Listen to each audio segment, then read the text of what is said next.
Good evening, everyone. Hope you're all having a good day. We're playing more Monster Train, though, like I've been talking about, I've decided that we're going to try doing one of the challenges we've done in the past again. We're going to be beating Divinity with every single champion path, as in we're going to do the full champion path, no mixing. And we're gonna beat Divinity with that. Some of these are going to be way easier than others, as some of you may remember from the last time we did this, but yeah, it's gonna be fun. We'll make it work. That said, we're just gonna start off with, I think we're just gonna start off with Brawler. Probably. I mean, I definitely want to jump around between the champions. I don't want to just do all of one champion, because I will get bored of doing that. But I think we're just gonna jump around and kind of rotate through the champions. So I think we'll start with Brawler and go from there. That said, I am allowing myself to pick Allied Clan, because some of these are going to be way more awful if we have to do totally random to pair with it. So, what do we want for Brawler? I mean, Brawler's got a lot of good options. Like, it's already got most of what it needs just in Hellhorn itself. Awoken's not bad for it. Razor Sharp Edge, unfortunately, doesn't work very well, but the Root Seeds are a helpful start. And there's a number of other things. I think we probably don't want Awoken. We definitely don't want Stygian. Umbra can be good. There's a lot of great Umbra things, particularly all the Ember Drain stuff, and even, like, Morsels work pretty decently with it. I lean towards Remnant or Wormkin. Because Remnant's got Stealth, which is nice.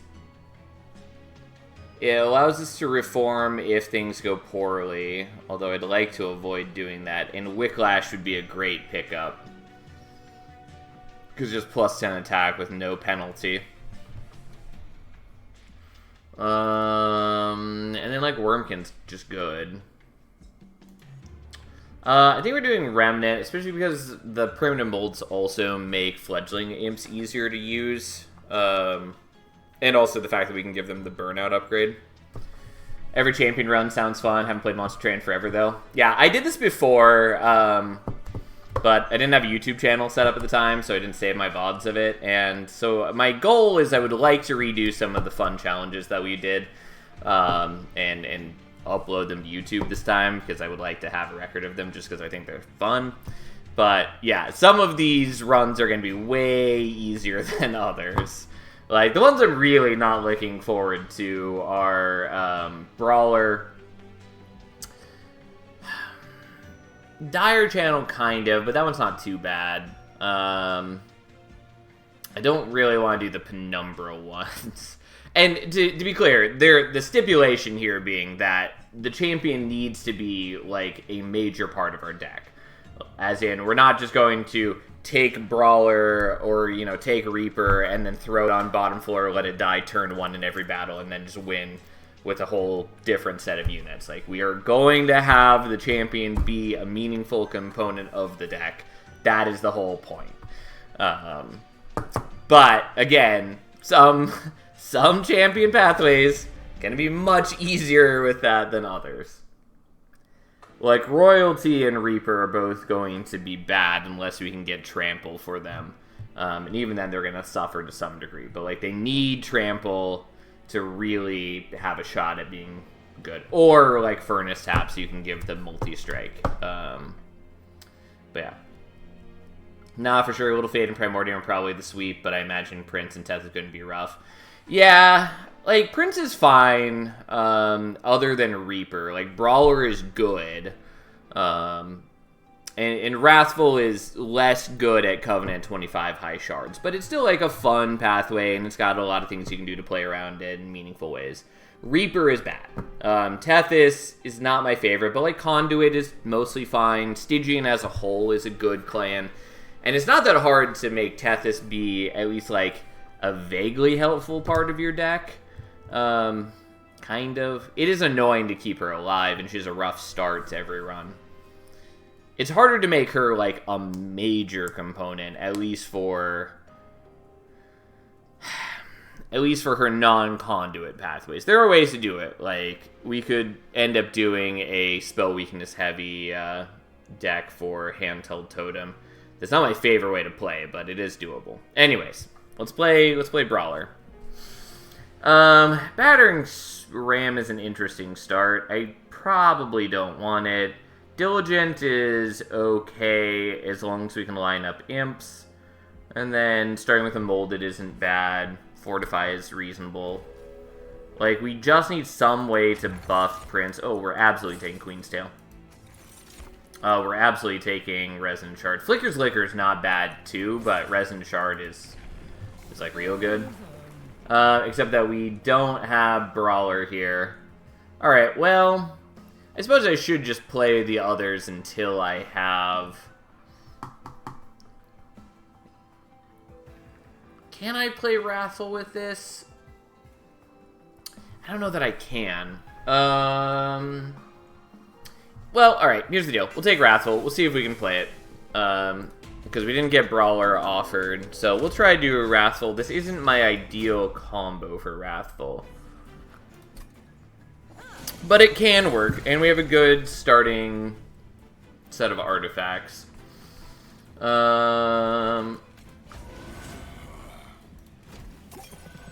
It just changes what we need to do pretty dramatically. But it's not impossible.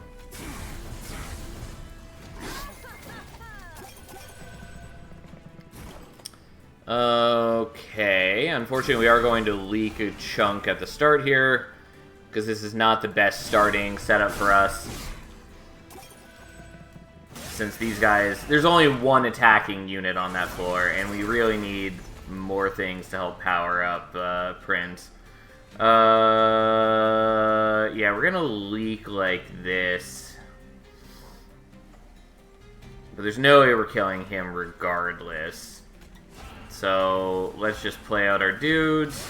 Take a little bit of damage, we get some armor back, we end up taking a bit of damage. It's fine. Ending above 20 health is plenty. And currently you do 6 damage, so we're at 24. So going down to 22 doesn't change anything. So we'll go its head, take the hit.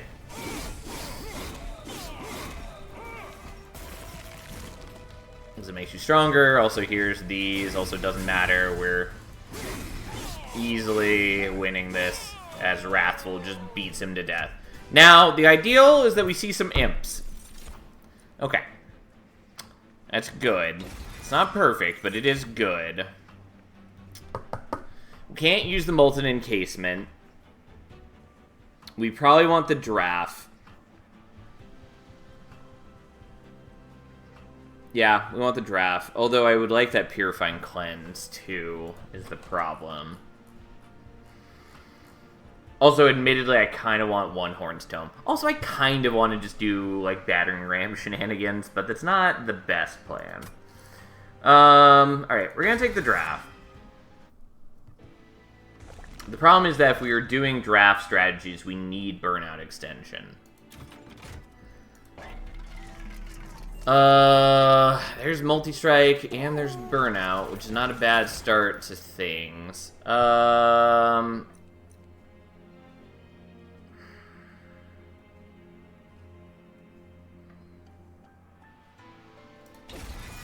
take the Wickless Tycoon. It's not really what I want, but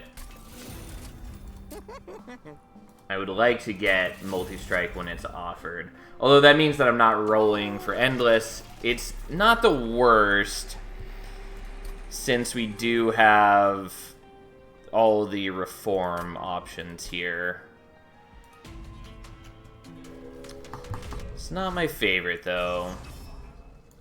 Market Invasion is okay.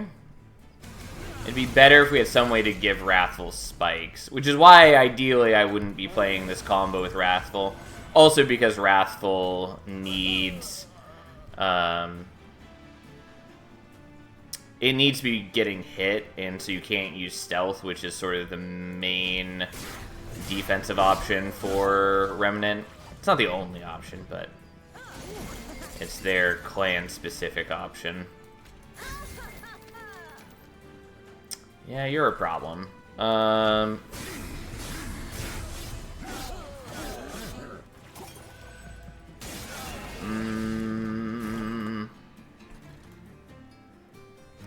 Yeah, this is not what I wanted to see. Because you are very bad for us. We take such a huge amount of damage because you just kill Prince, which means that the Tycoon doesn't get a chance to attack.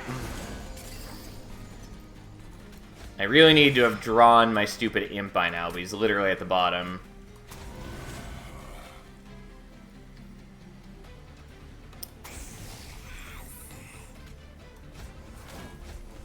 Well, we'll do what we can, I guess.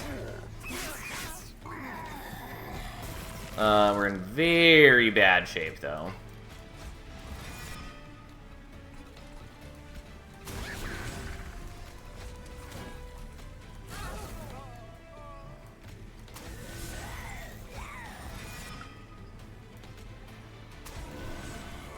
Well, maybe not how I should have done this, but that's fine. We'll get a chunk of damage on him and get rid of his frontliner.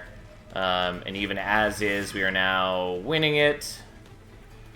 We're actually just going to play you out so we get a little bit more money this way.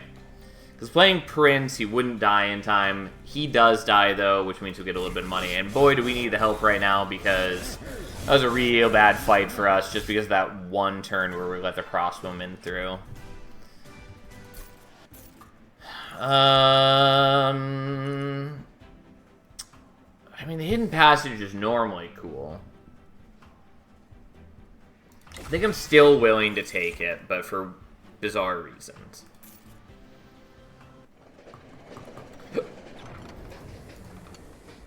I should maybe take this, but I'm going to skip it because I almost never take those anymore because I'm a bad person. I kind of want the Hellhorn banner so we can maybe look for a Steelworker. But honestly, I think we need to heal. As much as this saddens me. Oof. The Concussive Coals might have been fine. I probably should have taken it, but...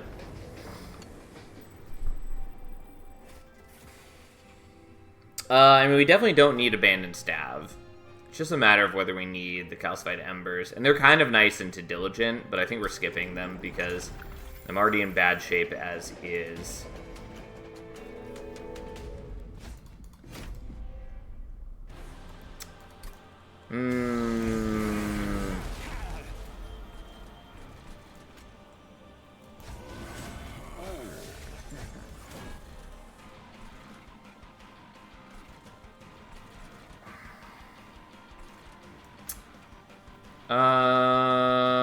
I guess we're gonna play you out, even though I don't really want to. And damage on death is pretty okay for us. The only one that I really didn't want was going to be double explosion. I mean, damage shield wouldn't have been great either, but double explosion would have been the worst.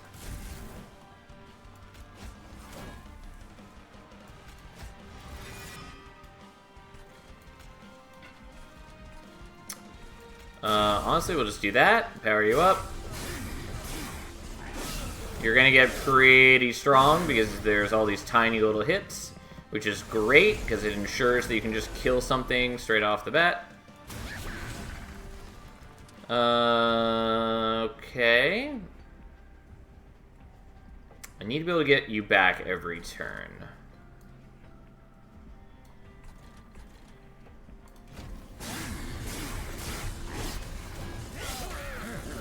I also would love more ways to gain armor.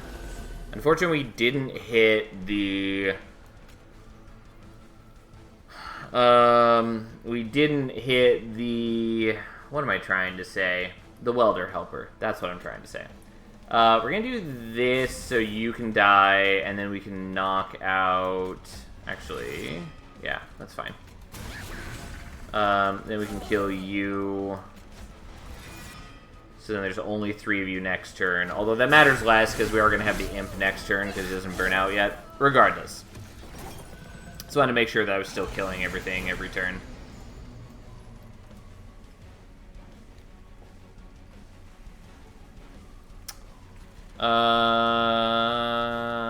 Yeah, that's fine. We'll leave this as is.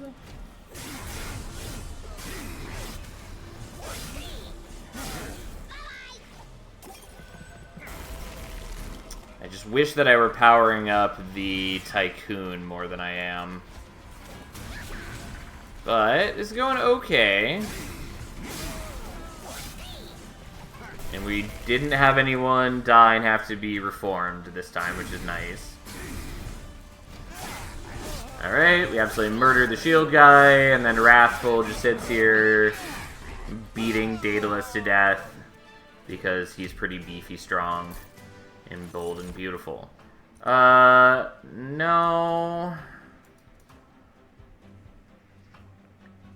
I mean, the Devourer of Death is not the worst option, kind of.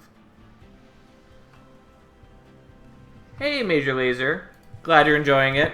We're probably going to be playing it for quite a while, as I'm going to be doing, at the very least, all the champion pathways.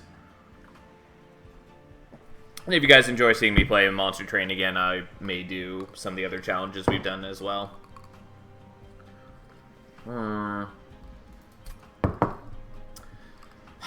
Alright, what are we doing here?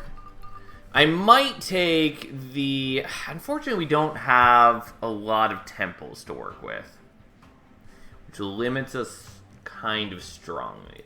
What I'm considering is we take Devourer on Death to fuse into the Imp.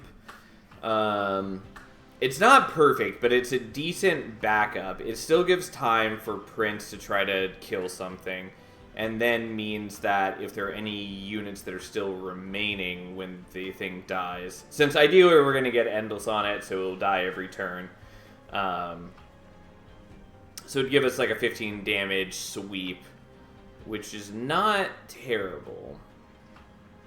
And I think, honestly, I'm willing to do that. There's the Steelworker. We'll take the Steelworker. We'll take the draw for now. We might take Capacity later. We are not taking these, because they're bad for us. The one that gives Endless to our units could be nice, but it's at way too high of a penalty for us to fuck around with right now.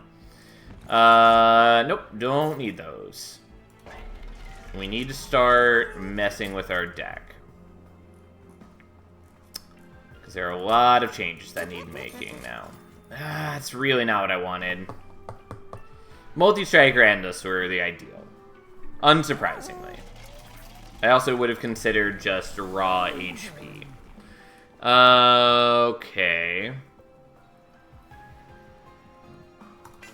Yeah, I mean, we're taking Wrathful, that's for sure.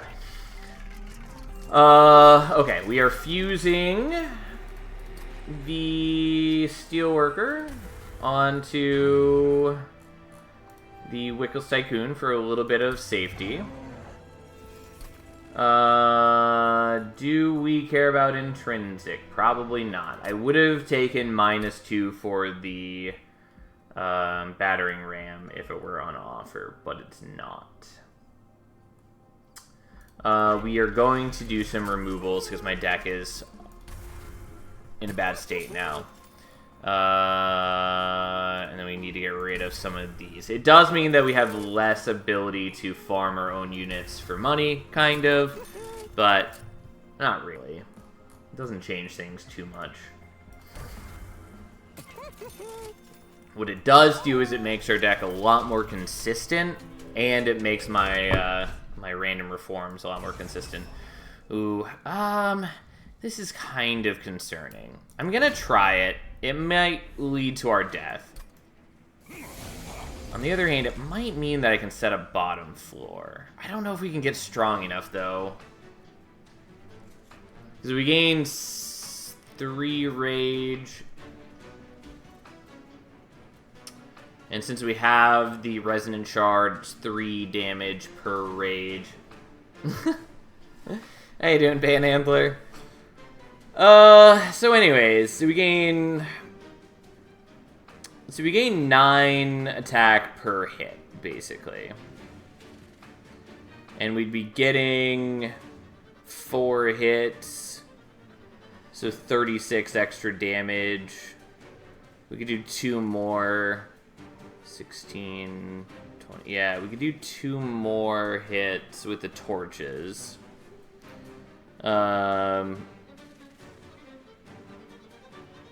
Which is just another 6 damage. Yeah, I'm really having trouble with math right here. But I want to say that something like an extra 42 damage, so our attack goes up to 67. Which is so close to being acceptable, and yet it's just not. Yeah, that's just unfortunate. Because I need Prince to kill him is the problem. Because as is, I could have it so that the Tycoon is killing him. Alright, we're going to try setting up top. It's got its problems, but... Namely, the big problem is that these guys get a lot stronger as they get to top floor, and that is what we wanted to avoid. But it gives us time to find the imp. It gives us time to build up armor. And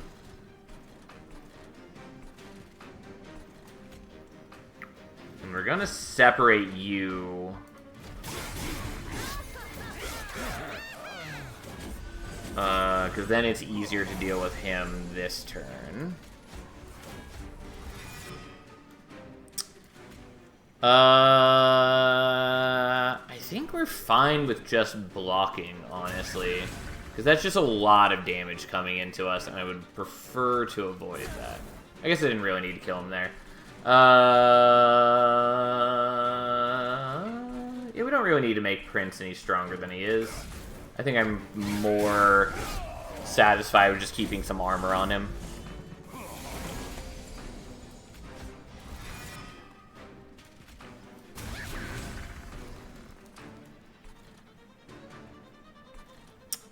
Yeah, this should go reasonably well.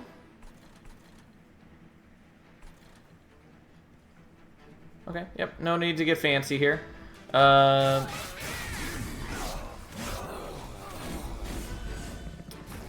luckily the imp is just building up higher and higher HP every turn. Still dying, though, because these guys do a lot of damage. So I'm fine with that.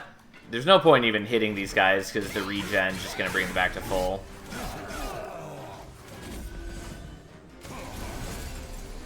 Now... You do 58 per hit, and the imp will give how much? 5 rage, so it'll be giving 15 extra attacks, so that'll bring you up to... You should be doing enough to kill both of these guys.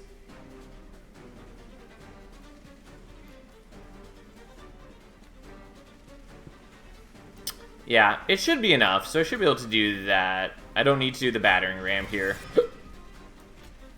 And I'd prefer not to do the battering ram. Also, I forgot that he refunds energy anyway, so we still can do the battering ram if we need to. Spoilers, we don't.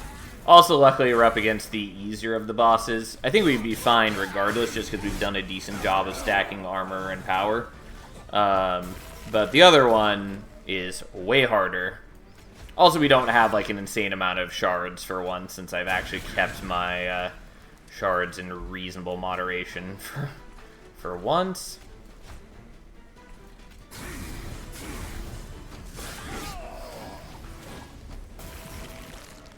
Okay, here we go. And Prince done murders him. We actually don't want... Do we want Faulty Loader? I was gonna say we don't, because it means that things aren't attacking into Prince. Just as rare as Frostbite Soul Guard. I mean, we played Cold Channel Soul Guard pretty commandingly last night. We struggled a bit during Divinity, but that's largely because I was trying to set up on not top floor, and that was the wrong choice. But that was a fun run overall.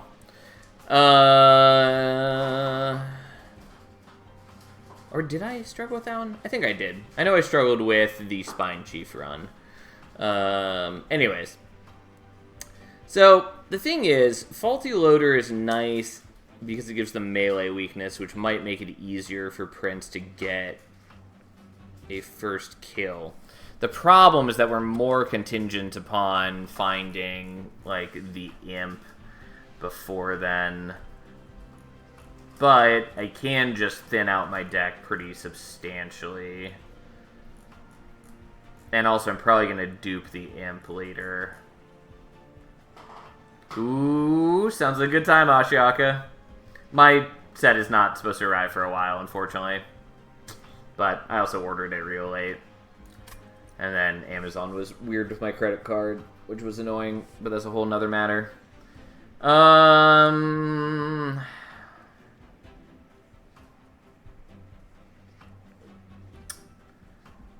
going to take Faulty Loader. It might be a mistake, but we're going to take it.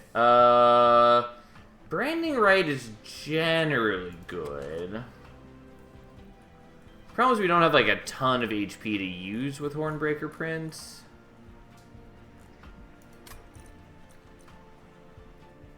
But I'm willing to take it. And then we don't really need these.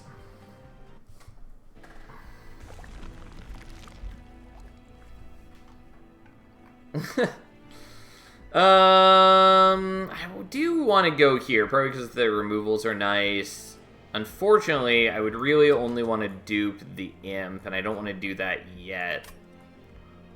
So I think we're probably better off going here. Yeah, let's just do this. We're definitely picking up the artifact. We don't want Combustible Wax. Wing and Steel is absolutely what we're taking. Although Railhammer would have been the ideal. Holdover is something. It's not exactly what we want.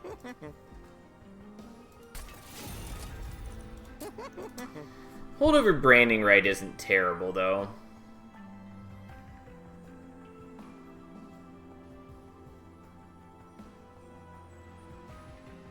How much HP does Wrathful 3 have, anyways? It's been so long since I last did Wrathful 3. Is 40? Yeah, we'll do Holdover on that. That's fine. That's actually quite nice for him. And then we really would love to hit Endless right here. And that would be grand. It's not absolutely necessary. We're doing just fine without it, but that would be the ideal. Yeah, we're willing to purge another thing. We generate extra money. It's fine. It's fine. Sure. Mark Invasion is okay.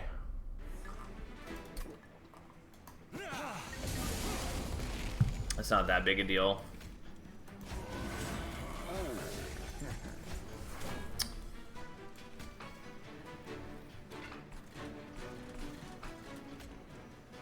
We're gonna kill one of those, just so that there's no chance we don't kill everything on the next turn. It does make them stronger, and so we do take overall more damage. But, let's do this in the right order, because you gain energy back, which means that then we can kill that.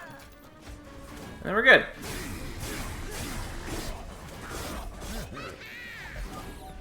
Okay. And then...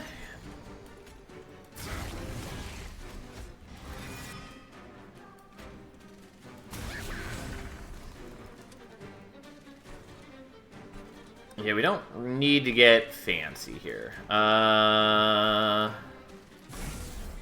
whatever. We'll just deal a little bit of damage to you.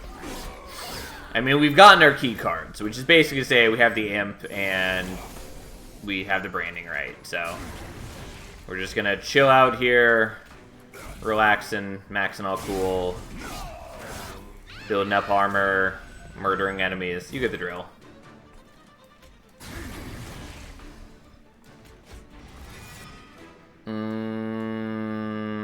Okay, perhaps this is not looking great.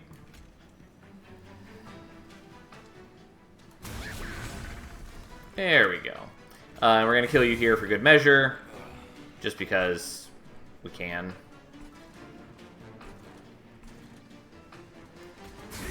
We'll make you stronger, because you're currently not strong enough to kill this guy.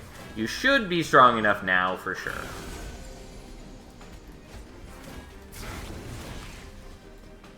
Yep, now you're fine, plus you get the damage from attacking these guys. Which actually, we're just going to kill you so we take less damage. Not that we're in bad shape. Plus, we're into self-made heartbeat, which, by the way, I am so not used to having so few shards at this point. I'm used to, like, every boss stretching above the floor. How you doing, Tom? Also, we need to not hit Prince anymore. And actually, we'll just... Nah, we'll play it safe. I mean, it doesn't really matter. We're winning this no problem, but we're going to eke out a little bit more gold by letting the imp die. I could also just battering ram him for 900 damage, which we're not going to do. Poor self-made harpy just feeds Prince's uninhibited rage, and then he just murders. And it's great. No, don't think we need the branding right. Tiresome Climb is cute. I might take a March of Shields. I don't know that we need it, but it's kind of nice. I'll take it. I maybe shouldn't, because ideally we just want to thin the deck. Crushing Demise is a maybe. It's a very good card that I'm just not going to use right now. Please just have Endless. Yeah, beautiful. I mean, it's a little awkward. It means that we can no longer buff his HP over time with the reforms, but that's fine. I will take the Awoken Spike.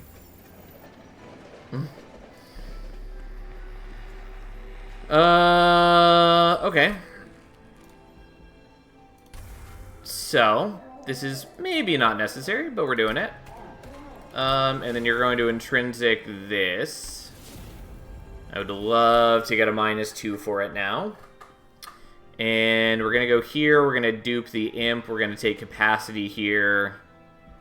And overall, we should be in a great spot.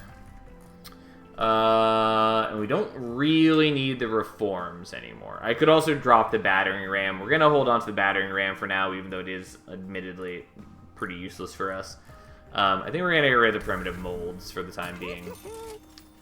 The torches are still sort of useful for us.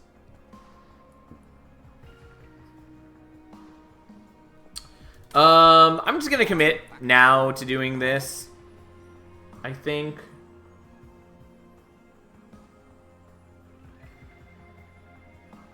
Do I want to do that, though? I think I do. Admittedly, I should have re-rolled this. I wasn't even paying attention to the fact that I could have. Because I kind of forgot that we haven't done all of our upgrades on the Tycoon. I think we're okay with just giving him more HP. It does give us a lot of reliability for things. It does make it a little worrisome killing the large waves later. But I think with the 2 imps that deal damage on death, I think we'll be fine. We might not. We might struggle. We might die a horrible death because I've underestimated our problems. But I think we'll be okay. It's a shame we don't have Hell's Banners, but hey. It's not the worst pickup.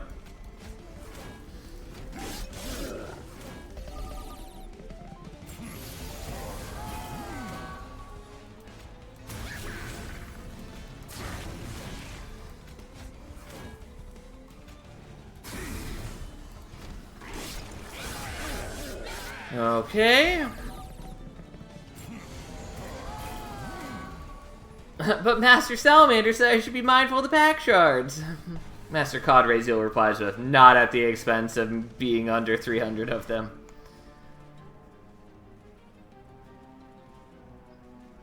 Yeah, that is always frustrating, Ashiaka.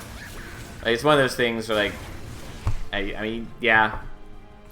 You just don't have any choice, really.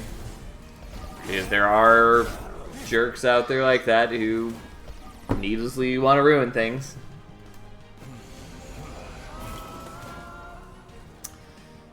Alright, well, we can't keep hitting Wrathful Prince anymore.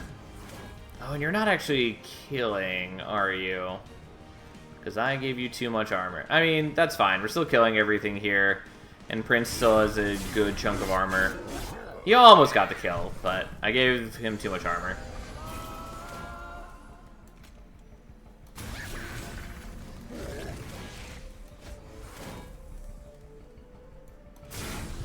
Okay, and then Prince murders, and then we get a little bit of damage in on Fel.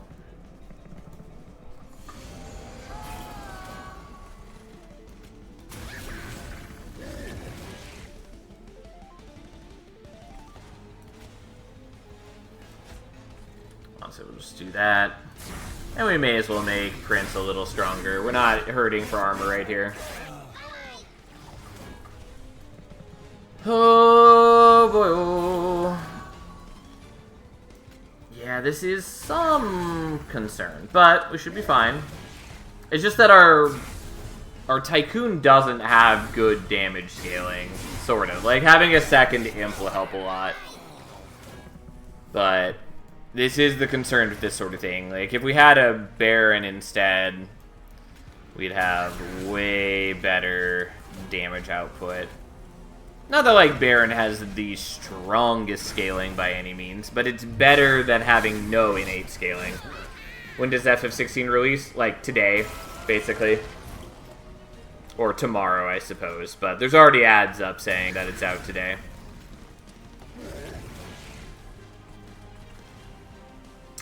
We could have sent Fel, but we're not going to. We'll just play it safe. And also, this gets us a little bit more money.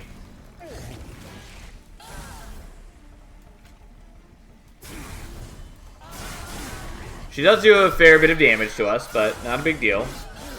Because even if Prince died, we still have a lot of armor on the Tycoon, and, you know, he does a fair bit of damage.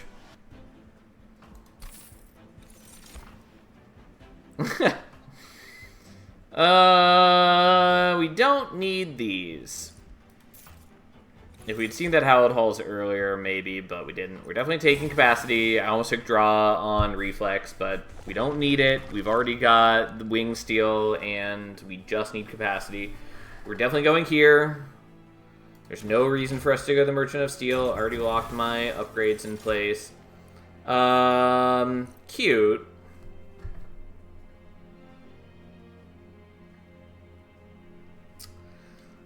I don't think we need Consume Crown, but it's kind of nice.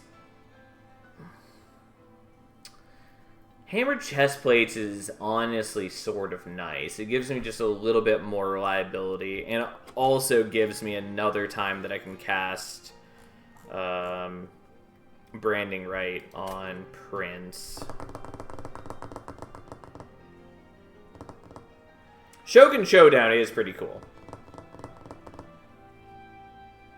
I am looking forward to that. I don't know if I'm going to stream it because it's so small that I don't know that there's any viewership for it, but it is a game I'm looking forward to playing. There's a lot of things that were on the Next Fest that I want to play. A couple of them where I was like, oh, this looks cool, and then I opened it up and it's already on my wish list, and I was like, past me, I already thought about this. I'm always a little amused when that happens. Especially because, like, half the time I don't remember when I saw it in the first place, and I'm just like, well, I must have seen it at PAX or something, and it looked cool enough to add so that future me would know. Anyways, I kind of want the Consume Crown. It's overall pretty underwhelming, but it does help our Tycoon contribute a little better.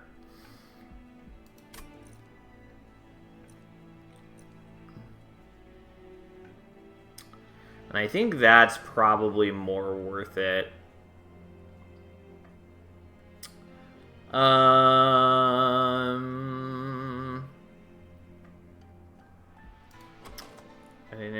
it would bring you up to 11. That's not really going to change things all that much.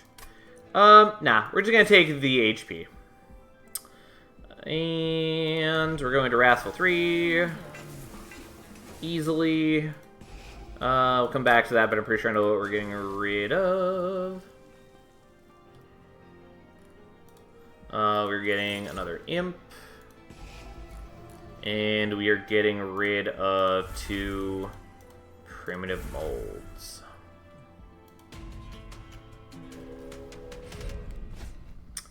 I'm going to do this even though it might bite me in the ass, but I really want the extra gold. I mean, we're going to generate a fair bit off of... I wish I'd done the Rail Spike now, but that's fine. We're going to generate a fair bit off of the Tycoon, but it doesn't hurt to have even more.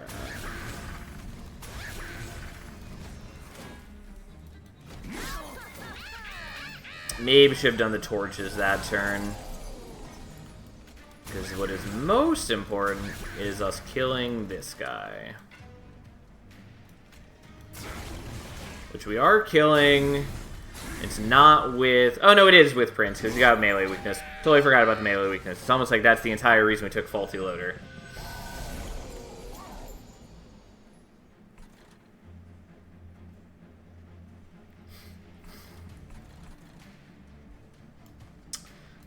Anyways.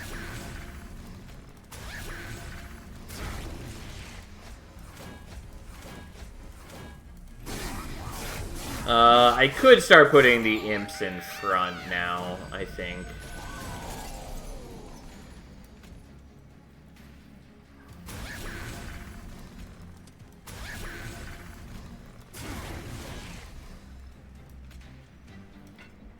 Yeah, that's fine. Alright, well, good enough. Unfortunately, we're getting Ember drained, which is an issue. Luckily, the imps drop out. So I can still play both the imps, I just can't play the branding right, which is a shame, but it's workable. It's not the end of the world.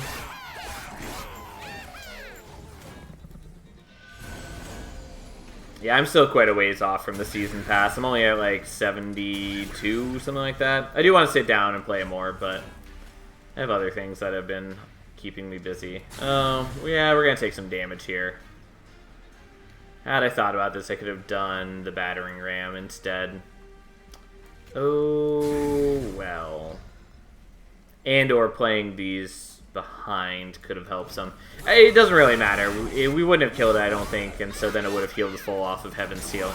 It's not that big a deal. It hurts, but he's not enhanced. He doesn't have all the regen, so he takes some damage, but it's not incredible.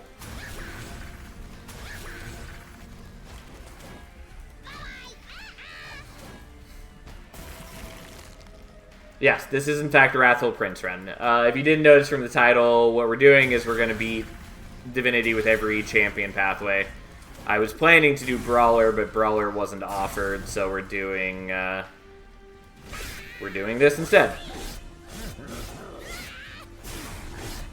It's still not a guarantee that we'll beat Divinity, but we're in generally reasonable shape.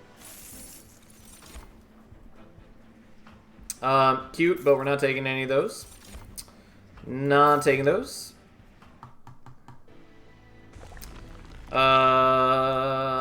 We were going here, because I want to minus cost things and I want to remove things.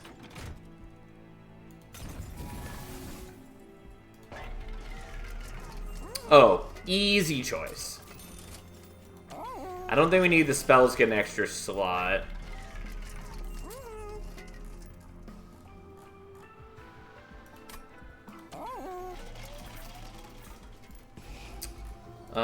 Let's get rid of the rest of the primitive molds.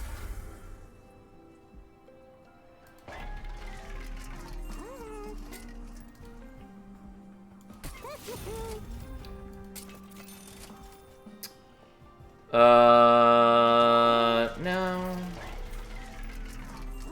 I don't think we need this extra spell slot. I kind of want it just so that we could get another minus cost on the rail spike. Because, like, if we can hit both the imps, that's really nice. Or, like, just really hitting anything is good. We're probably getting rid of the battering ram because it costs too much for us to do anything with. That's, like, a hefty cost to pick it up. I'm still gonna do it, though. And we don't need these, so that's not a big deal. I mean, the enter with rage is sort of okay. It's pretty underwhelming overall, though. And then we're gonna drop the battering ram. As much as I'd sort of like to drop other things, the battering ram doesn't really do anything for us. It's cute, but it doesn't do anything. We don't need the gold. We're going into Diligent. We should be in reasonable shape since basically everything we're doing is just units. And Ashes of the Fallen is real good. It's not perfect because we don't have... We did not infuse upon them another summon trigger. I'm going to do this. It's a shame, but that is going to disappear pretty easily. But that's fine. We should be in okay shape regardless.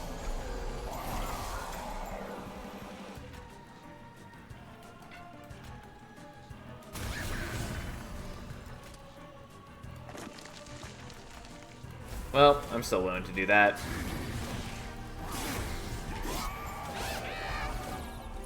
And we can block with the imps if need be.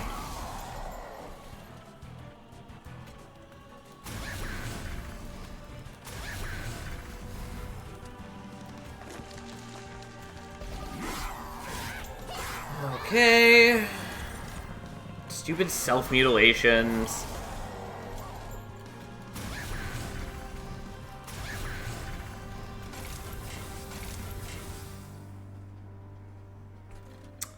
Yeah, I mean, I probably should just be blocking with the imps at this point.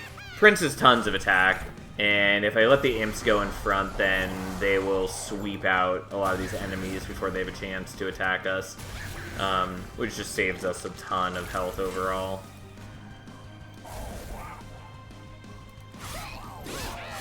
Because they have the damage on death, and so they just blow up those things. Prince still kills what remains.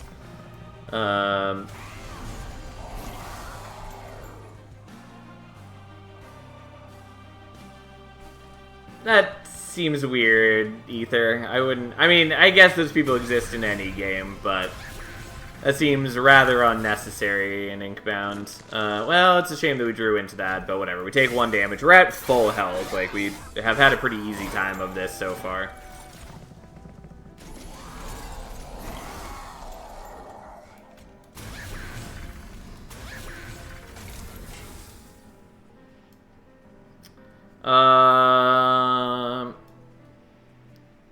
You draw cards because you keep consuming torches. I mean, that's fair. I didn't really mind it overall, but that is a fair statement.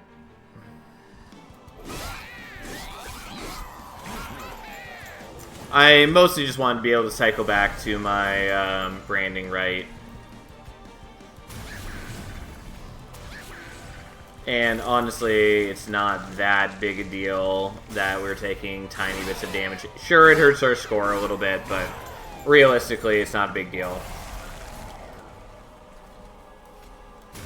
Yeah, with our double summon triggers and with Resonant Shard, we build up a lot of power real quickly. Second, the branding right, you keep not playing. Yes, I'm aware. I meant as a general statement. It's more important to me that I play out the imps, so...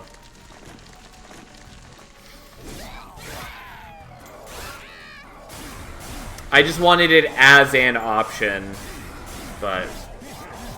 Like, again, we took 2 damage. So terrible. I can handle taking 2. Okay. And I think we're fine top 4.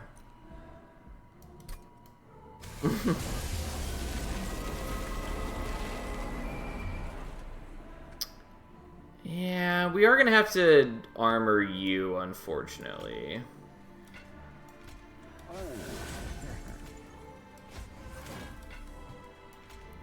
I wish we had Hell's Banners. It would be nice.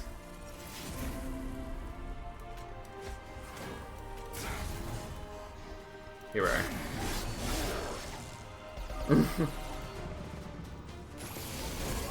Oh, if you wound me, Ashiaka. Or you would, if I valued your opinion. And yes, it would...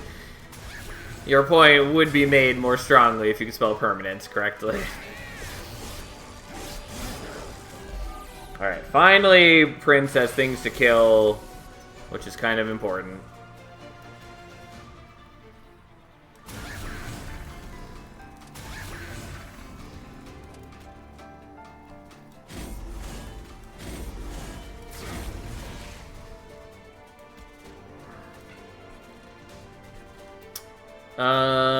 Yep, doesn't really matter. Well, whose fault is that, Ashiaka?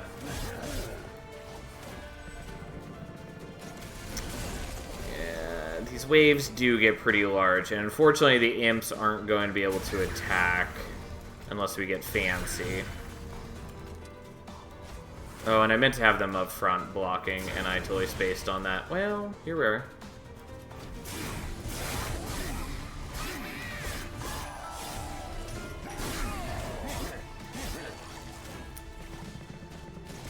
Okay.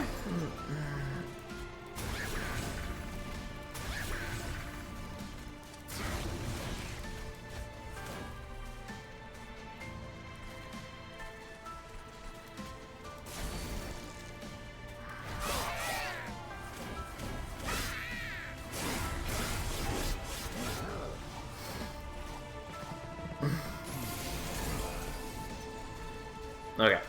Prince is getting low, but also I probably should have moved you to top 4 like I had meant to do last time. Yeah, we're gonna take some damage at this rate, but like, so be it. Oh, I suppose I can do this. That works.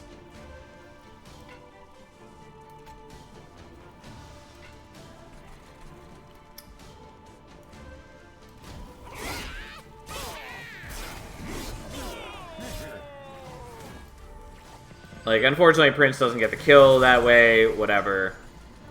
So be it. Alright, that's the last time we can branding right Prince, but that's pretty much fine.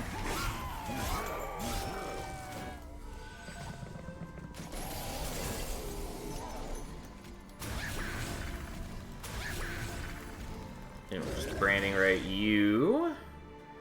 You're not dying. That's a concern.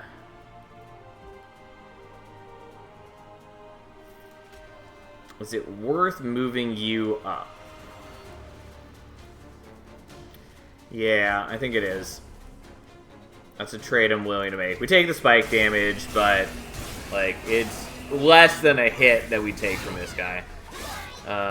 We do get the Ember Drain, whatever, it's not going to impact us that much.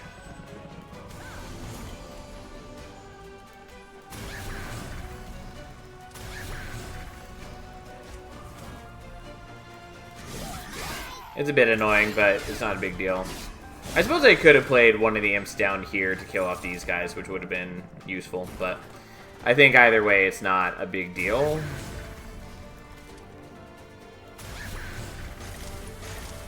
Since we can just do this and then murder everything. Our Tycoon dies, but ooh, who cares?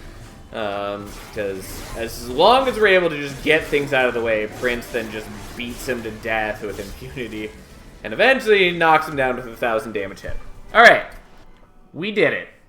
we had a Wrathful run. It wasn't what I was intending to play, but that worked out just fine. It was a very fun run. We got lots of things that worked in our favor. I'm pleased that we were able to do that. And we did it with a minimal number of attacks on our team, which is also pretty nice. Anyways, let's update the board. Okay. So, we have done Wrathful. And thus, we have what? How many are there? There's 10 champions? No, 12 champions. I can count. And so there's, what, 36? Well, let's update the title then.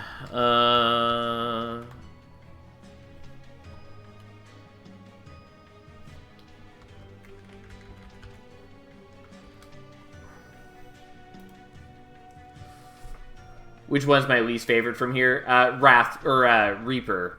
Almost certainly is my least favorite to play. There's a couple that are really bad to play, at least if you're doing a full pathway. Like Royalty and Reaper are both fall into that and are pretty terrible. Royalty is at least a little better because it's easier to still trigger, and it doesn't really require you to be building particularly differently to do its thing. Also, we're going to move this X up just a little bit because it's annoying me. But that's a different matter altogether. And now it's probably too high, but we're not going to look at it. Anyways, Royalty and Reaper are both bad. All of Wilden 10s are pretty reasonable.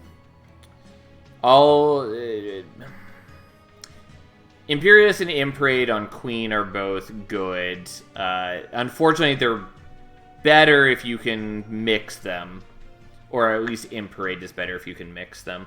But they're still good as is. They're just less reliable if you have to go full pathway. Sentient, I think, is kind of a boring champion, but all of its pathways are usable. Explosive is less good at high shards, but it's still fine. Cultivating is fine. Bristling is okay. It still fulfills a function. It's harder to make it a meaningful part of our deck is the only problem. Since that is my major stipulation for this, is that we need the champion to be an active participant in the deck. Which we may struggle with that with Chillwind and Handheld Totem for Tethys, but they shouldn't be too terrible. Dire Channel is bad, but it's whatever. It at least does damage. Primordium's fine. Penumbra, Monstrous is maybe going to be a problem. It has good tools in that it has Trample right off the bat, and it has high base stats. But unless we get Space Prisms, we're locked into taking capacity just to fit it, and we're going to have some major damage scaling since we need to be able to keep it alive and get it strong enough that that Trample actually kills things without having any innate scaling of its own. This is actually an old spreadsheet. We used this a long time ago. I actually have two of them for different challenges. Because there's also this one for tracking champion pathways. Or not champion pathways, clan combos. Anyways. Rector is fine. Accumulator is the bad one on Rector. And even then, it's not a bad pathway. It's just, again, it struggles somewhat at high Covenant, high shards. Dark Calling is a little wonky to use, but it's good. Burn Bright is solid. It's just high stats. It's powerful. Accumulator just is a little slow to get going, and its offensive output is so low. And it's in a clan where you already have Stealth, which is such a good and easy defensive mechanism that you don't necessarily need such a gigantic HP tank, which is the problem. Fade, all of them are good. Eternal Flame being the worst of the Fade ones, but even that is still good. And then Spine Chief and Echo Raid, all three of theirs are fabulous. They're great champions. Anyways, that's it. We're not doing Prince again. Who are we doing next? I'm just going to rotate through. Maybe I'll just rotate straight and go to Sentient next. I guess we'll do that. We'll see what we end up playing.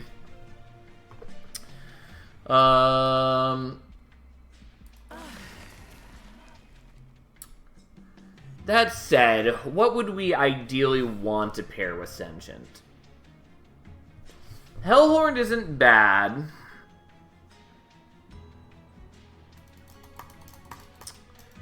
It's not bad for a number of reasons. Stygian is generally just a solid clan. I mean, Remnant is always good. Wormkin is good. I do like Wormkin with Awoken, but do I care enough here? I'm just trying to think of the 3 different pathways. Is there any particular combo that I want?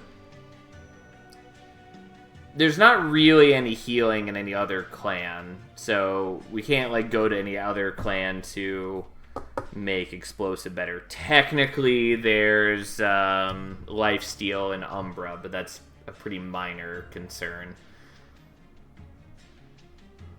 I think we're going to do Wormkin. And we'll do it with the Echo Breaks, and we'll see what happens here. Since we haven't done any of the pathways yet, I'm not, like, married to any of them yet. This is a solid start, though. Of course, it is a bit of a shame that the Echo Infusions can't start infused. But overall, that's a solid start.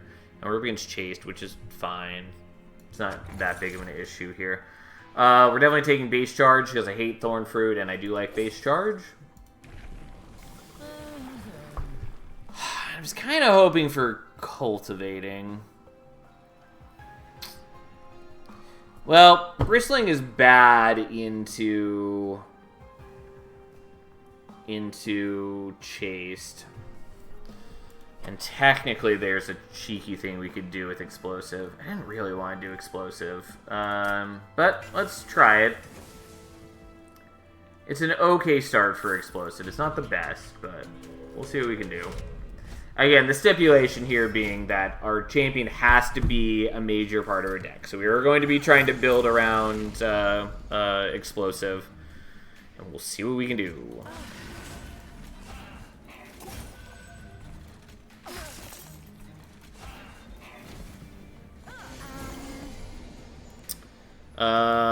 That goes there, that goes there.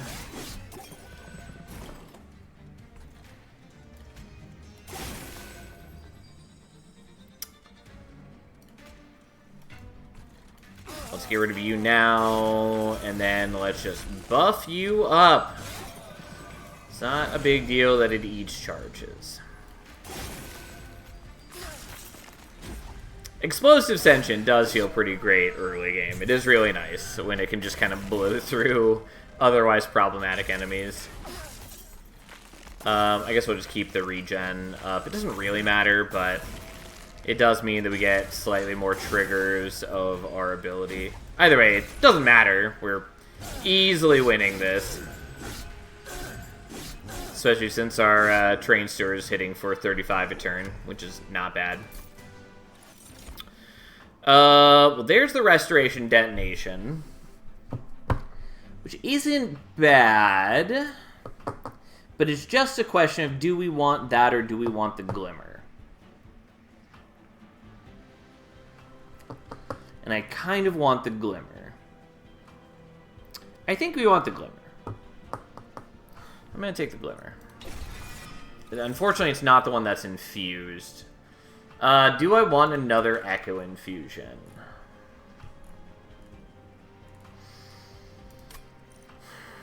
Maybe. I think we're going to skip it. I don't really want the Kin Host. I kind of want the Kin Host, but what I really want is a Bogfly. Bogfly Chrysalis is the dream. Kinhouse Carapace is disappointing. Vine Mother is something that I hate. I know other people like Vine Mother. I don't, and I definitely don't think we need it here. It's just a matter of whether we want the kin host. I mean, I suppose I should just check the map. What do we have coming up? We're going to go to the Merchant of Magic. Check the Wormkin banner. I mean, the Awoken banner's not bad either. I have a number of ideas for what I would potentially like to do. I kind of want to repeat doing Edge Prior infused onto Bogfly Chrysalises so we can have the end of turn activations and get a bunch of machine gun explosive shots. It's a bad plan, but that is a fun memory. What I was also considering was maybe looking for Awoken Hollow onto Bogfly Chrysalises if we can line up like the Glimmer happening regularly, i.e. if we can get like holdover on the Glimmer and then infuse it or duplicate it. I don't think that's good enough, but it's kind of a neat idea. We'd need a lot more than that though.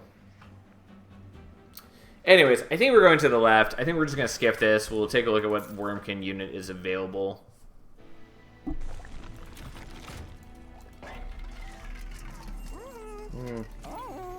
Here's the holdover. And here's these.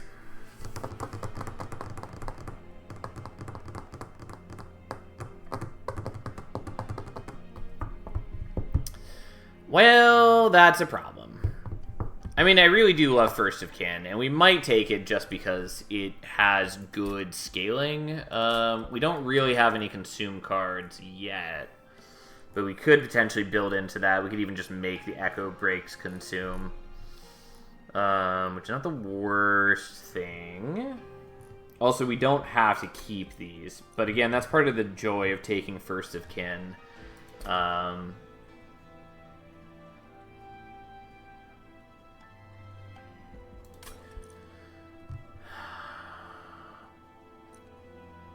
Kin Host Vessel does work nicely with the... Well, sort of. I was going to say it works nicely with the razor sharp edges, but that's only true once it hatches, because unfortunately before that we can't do anything, unless we upgrade it with more HP, which is not unwelcome on the eggs.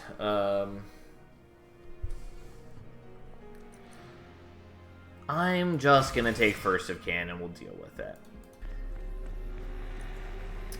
We're going to do Magic Power here. I kind of want to do Holdover on the Engraft, but we're going to do Holdover on the Glimmer, because that is good in a number of ways. Holdover on the Razor Sharp Edge, also good. There's a lot of good options, is really what I'm trying to get at.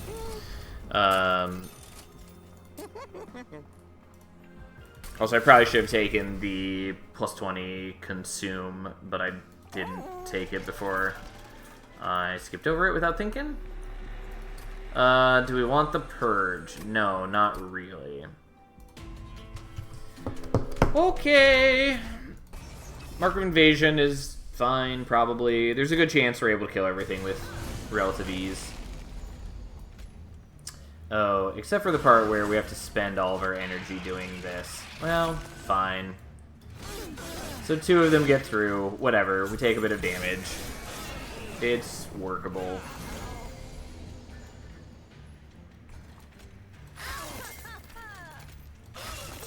I mean, it's not the great start that I had hoped for. But I really wanted the extra money, especially because we just spent everything.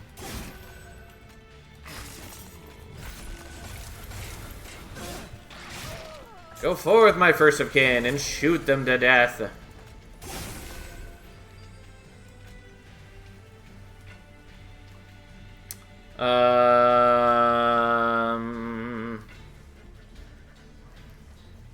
Also, I'm gonna do this. It's not my favorite, but this way you can kill here. Why is that not killing there? Because you sap on hit. Great. Alright, that's fine. We can do this. Except that, apparently, that's still not enough because I can't math. Oh, yeah, because it's more sap than I thought it was. Alright, well, that was a waste. Now wasn't it? Fine. Also, I would love to get my stupid Glimmer, but Unfortunately, all the Sinner's Burdens are slowing us down so much that we just have not drawn that. It was very late to get. Luckily, we still win the battle. We did take more damage than I wanted, but we got the Collector, and we are fine. It's just not ideal.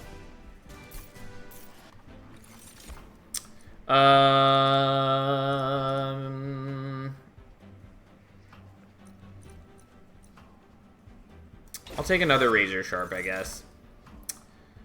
And do I want that Bounding Echoes? Kind of. I don't think it actually matters all that much for us right here, so we're actually going to skip it.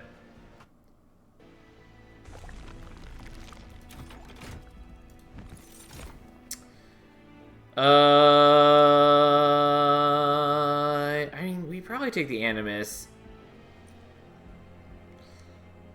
Or we take the Husk Hermit.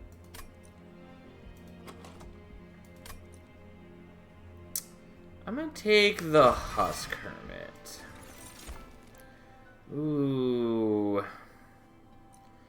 I shouldn't, but I'm gonna take the Hardened Hull. Yeah, I really shouldn't, because now we're kind of locked into this. Well, fine. We'll just do multi-strike on our sweeper. And then do I want HP on it? Maybe. Maybe?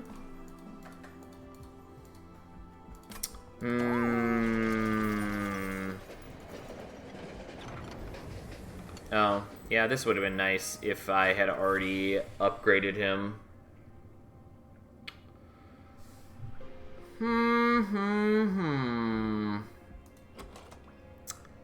That would have been nice. Yeah, I don't know what I want to do. The problem is I'm just trying to make sure that Sentient is still a viable part of our deck. Because, like, we could easily at this point just transition to dump a bunch of buffs into a quick multi-Husk Hermit and go to town. But that kind of misses the point of using Explosive Sentient. We don't really need the First of Kin anymore. And I took the Hardened Hull in case we were offered, like, an egg right here. Alright, we're gonna leave it as is. I also kind of want to pay to get rid of the First of Kin. We're not going to do that right now. It just might be a bit of an issue. Realistically, I should have taken Hell's Banners because it would have been definitely better for us, especially because we already had the First of Kin. And it makes the First of Kin not a burden to play first time.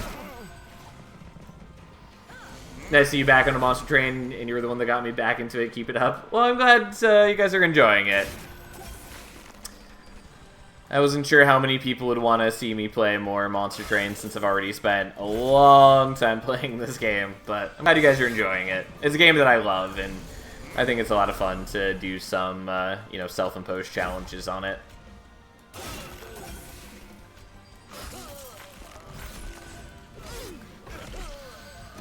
I need to thin my deck, and I would also love to actually see my Glimmer. Also forgot that we had the Sweeping Glimmer, which was a reason to have taken the Animus. Part of the reason I took the Husk Hermit, though, is because it has so much higher starting HP, which means that the Razor Sharp Edges are not a pain with it. Although, not that we knew at the time, but there was the possibility that we could have taken the Animus, given it multi-strike, given it plus 25, and then gone plus 25 from the event as well, which would have been a really good set of events for us. Ta-da! May as well kill you.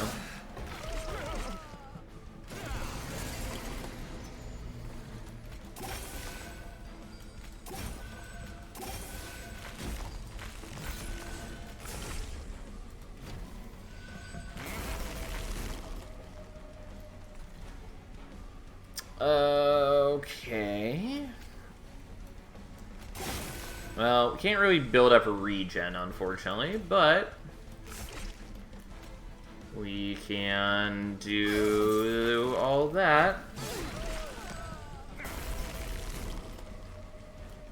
And then, unsurprisingly, we just kind of murder because we have a decent tank and we have good solid damage and we don't have an insane amount of shards yet. I remember the days when I used to only have like 20 shards going into Daedalus. Oh, what days those were. I mean, Wildwood Tome is good. I think we're going to skip on it, though. Even though that seems a little irresponsible. I think we just take the Rail Spike. Cycle of Life also kind of cute, but we're going to take the Rail Spike. Okay. Now, we could take the Animus. I think we're going to take the Hollow Infusion, though. We're definitely taking this. Also, I kind of neglect to see if there's a temple here. There is a temple. I do want to minus cost things. Because my deck is way too expensive right now. Alright, so there's two different options. Option number one is we go here, we maybe look to see if there's like a Bogfly Chrysalis, and then we try to put the Awoken Hollow onto the Bogfly Chrysalis, and then we have Bogflies that benefit from the Glimmers, and maybe we give them multi-strike, and then they're doing a bunch of hits, it's cute, and there's a bunch of scaling. But it's a much worse deck overall. In that plan, though, we would also get to use the Merchant of Magic, which would be kind of nice, but we'd have a bunch of messy things to remove from our deck. In the better plan, we just go here, we get rid of the unit that we don't need and like a Trained Steward, we dupe the Glimmer, we fuse the Awoken Hollow onto the thing, and we just have a solid deck. And I think we're going to take the responsible route, and we're going to do that. Explosive 2. And let's do some things. The Spell Chain is cute. This goes onto this. The Spell Chain is probably going to go on the Engraft, though it needs to be minus cost for that to matter. Or it needs to get hit by the Awoken Rail Spike. I mean, or both. Either way, I guess we'll do that. It's a little unnecessary and could have also just gone on like the Razor Sharp Edge. This is going on the Glimmer, even though we are way high on shards now, but that's fine. We're going to get rid of First of Kin. We are going to get rid of probably a Trained Steward. I do want to get rid of a lot of things, but that's what we're going to do. That's fine. We can handle 15 armor.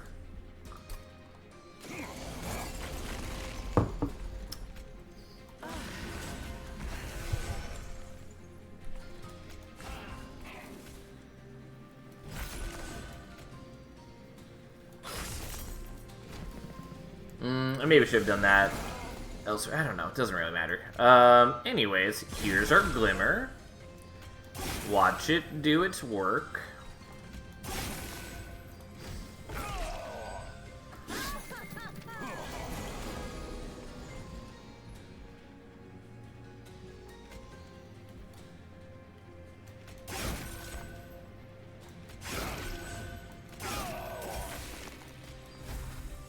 Well, I was hoping to hit, but fine. Let's get rid of your damage shield, even though we've already got the multi, so that wouldn't be the end of the world, even if we didn't. The problem is we're not really scaling up our Husk Hermit all that well, but we've got plenty of time to make everything better here. I mostly just need to minus cost my deck. Like, minus cost and thinning my deck will do a ton of work for us. Oof, didn't quite get the kill, partly because we don't have any regen. Whatever, we take a little bit of damage, we can handle that.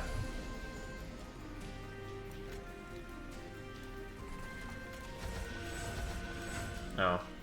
Well, I think we're still fine.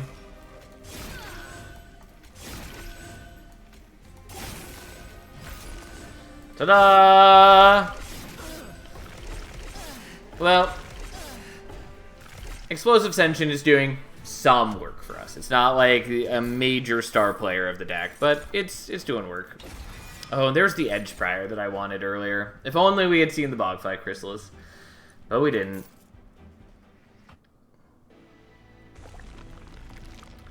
Had we seen the Bogfly Chrysalis, I absolutely would have held on to it in the vain hopes of seeing that. Anyways, I don't know why I'm hesitating here. We're definitely going here.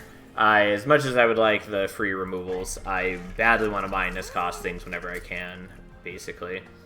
That's gonna get a minus cost.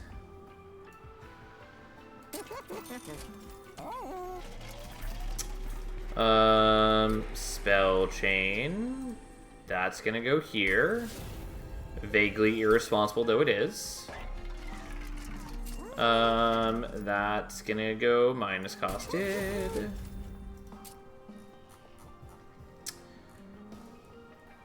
Alright, we're gonna start by getting rid of some stewards. I would like to get rid of other things too, but we're gonna start with these.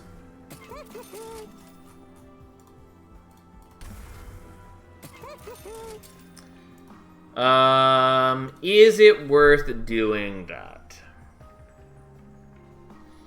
The problem is that I don't really have Ember to devote to it most of the time, as is. So we're not going to do that. It would be nice to keep it going around for a number of reasons, but we're not going to worry about it. Alright.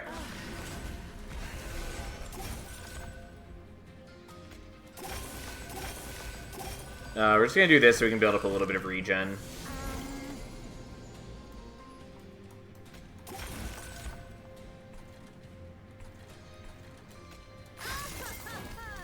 I forgot that we had base charge, which makes that so much easier to kill that. I was thinking that we were going to have to get annoying and fancy.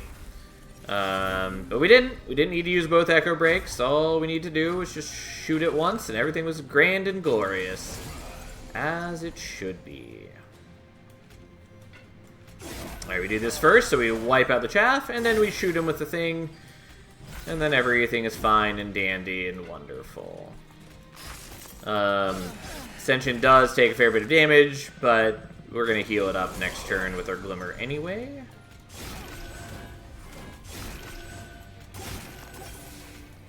Who needs quick when you can just machine gun them to death?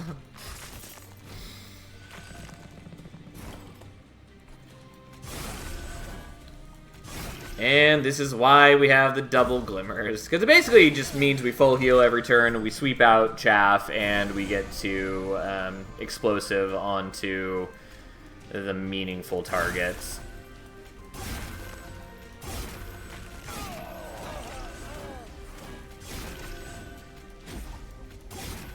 Which is working out pretty well for us. We're not building up regen, which is a bit of a shame, but overall, it's not a big deal.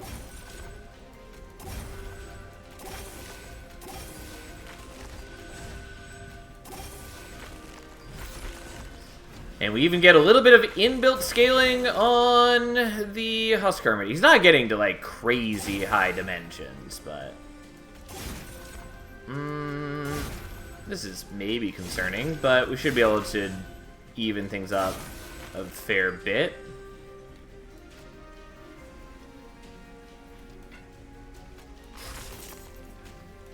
There we go. God, just barely just under the wire. Probably because his lifesteal does end up healing him quite a bit. Sure. It's something. It's actually decent for us. Also, there's another Edge Briar, which I would love to have built that deck, but I didn't. Mostly because we didn't see the egg. Which, again, is a shame that I took the Husk Hermit, or the Hardened Hole, hoping that we'd see it. No, we didn't. And we didn't take another upgrade on you yet. I am tempted to go here to dupe the Glimmer again. Or to dupe the Rail Spike, maybe. But that would be better if it had minus cost on it. I think we're just going here. We get the removals. We maybe make the Husk Hermit better.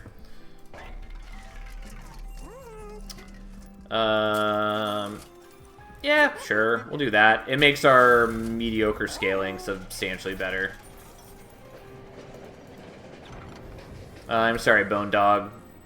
We don't value you like we once did.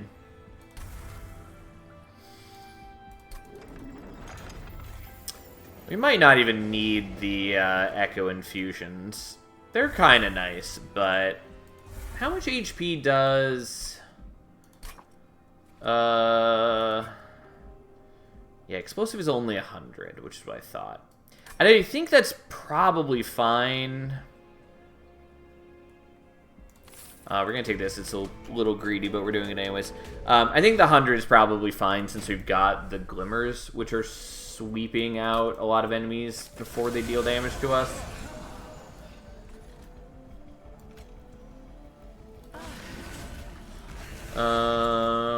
Okay.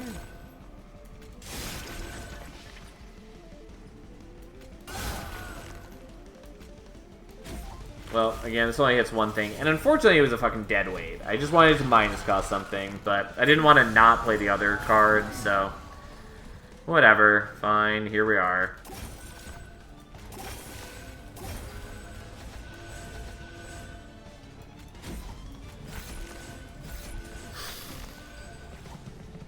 We'll be okay. Though again, I do wish we were building up a regen, because that does work rather nicely with Explosive, especially because going into Relentless, it allows you to continually trigger it over the course of Relentless, which is one of Explosive's bigger problems.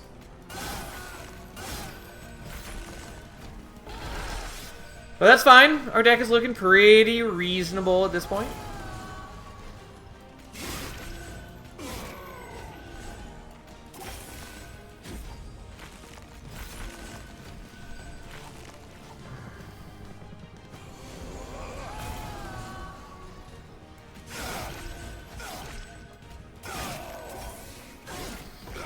It would be nice if we could minus cost the rest of our deck, but it's going pretty decently. It'd also be nice if the Rail Spike would cooperate and actually minus cost anything I care about. But alas, here we are. Well, we've already done a good chunk of damage to Fel. We haven't quite killed her, but we've done like half her health.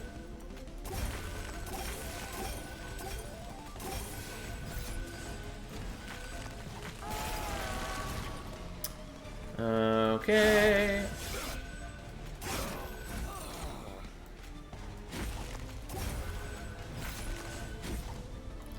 It's all looking pretty decent for us. Yes, at the moment it looks like Fel is killing us, but that's prior to playing out our spells for the turn. Everything is fine. Yeah, it kills Sentient, but does that really matter? And realistically, it's only because we have so many shards. I keep thinking we're further into the run just because we have so many shards, and we're just not. Spreading Spores is cute, and I would have considered building into it had we seen it earlier. We're definitely not taking it now.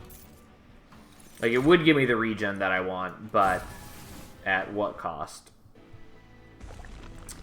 We definitely don't need the Merchant of Steel. We're going here. Extra money is kind of nice, but so be it. I mean, I don't care. We've only got the one consume card. I'm actually just going to take the money. They're both technically useful, but not useful enough for me to care. Spell Chain and Intrinsic, you say?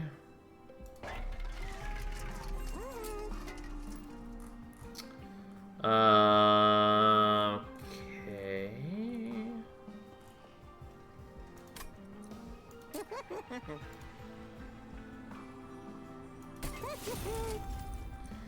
Do I want the holdover? I think I want the holdover on the Razor Sharp.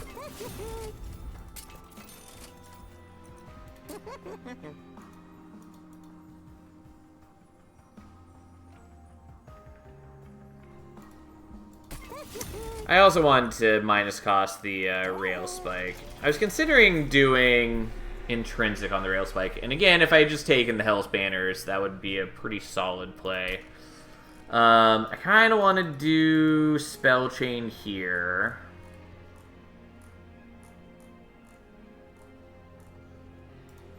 In fact, I will. It's a little silly, but we'll do that. Even though we're picking up way more shards than we really need to. I think we're okay with Heaven Seal, maybe. I think our damage output is fine.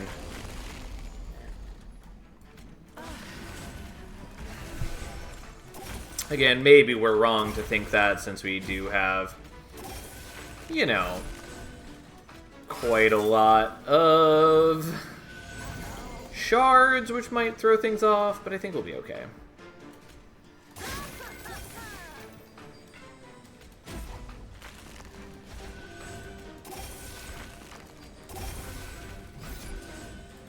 Okay, we're just trying to build up some regen and all that jazz.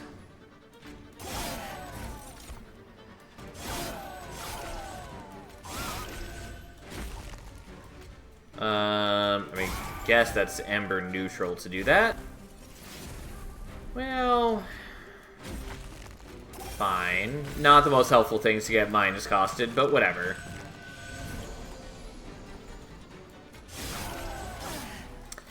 Yeah, I gotta say, the double glimmer is working out real nicely for us.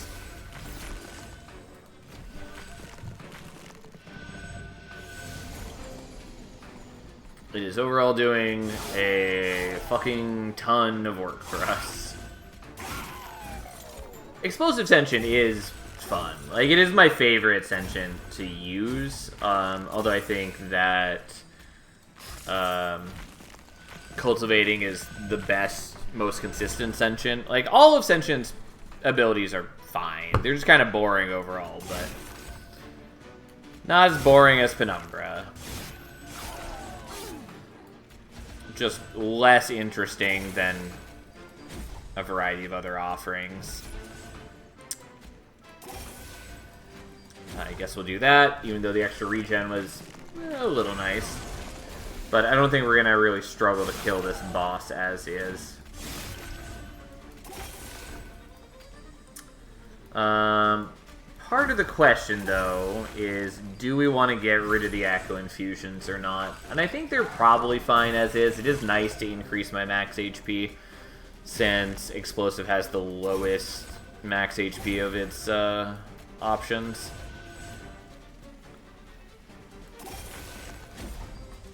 But on the other hand, if I get rid of it, then we have a deck that is more reliably just going to hit the things we care about.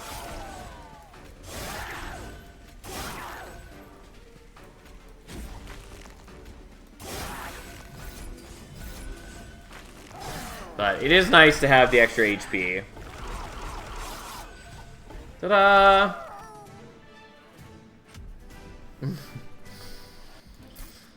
Okay, not bad. I don't think we need another Engraft. They're useful, but we've already got two, and they don't contribute to regen, and we'd have to upgrade them, yada yada yada. We're going here. Duping is nice, but this is nicer. Probably not necessary. God, even more Spell Chain? I'm willing to do it.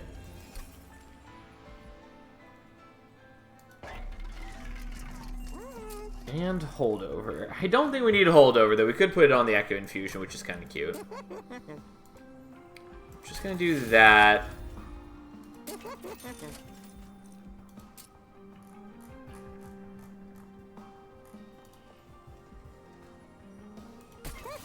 We're gonna do that. Let's get rid of the Echo Breaks. I don't think we really need to re-roll the Trinkets, but we're going to anyways. Serrated Mandibles is not bad. We don't really need it, though. And we're not generating, like, an insane amount of charges. We're generating an okay amount, but...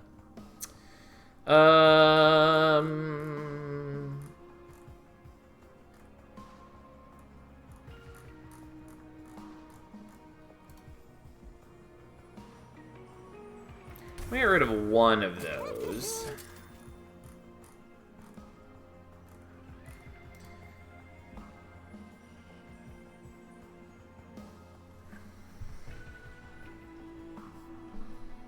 Let me get rid of one of these. And I guess we'll just buy it because we got the money for it, and we're not going to use that money on anything else, so... Alright, here we go. This shouldn't be too bad, I don't think.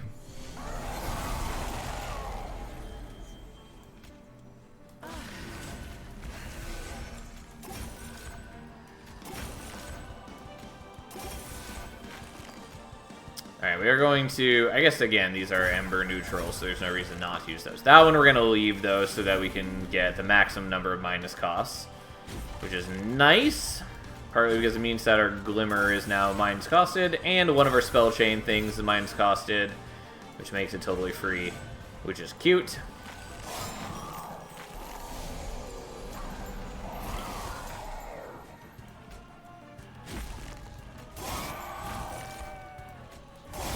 I forgot that I should have used the Glimmer first, because then the explosive proc would have hit Seraph itself. Either way, not a big deal. We're doing like 400 damage to it on turn 2. I think we're in pretty reasonably good shape. Also, this is the Seraph variant that has the Pyre Wings, which are normally potentially annoying if you're not running like Sweep.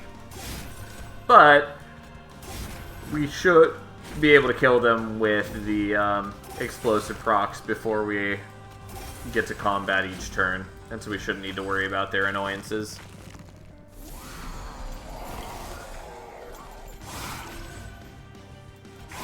Ta-da!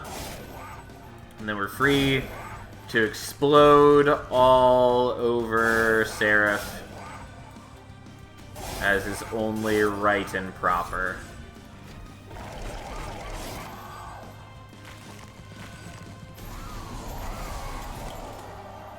Okay.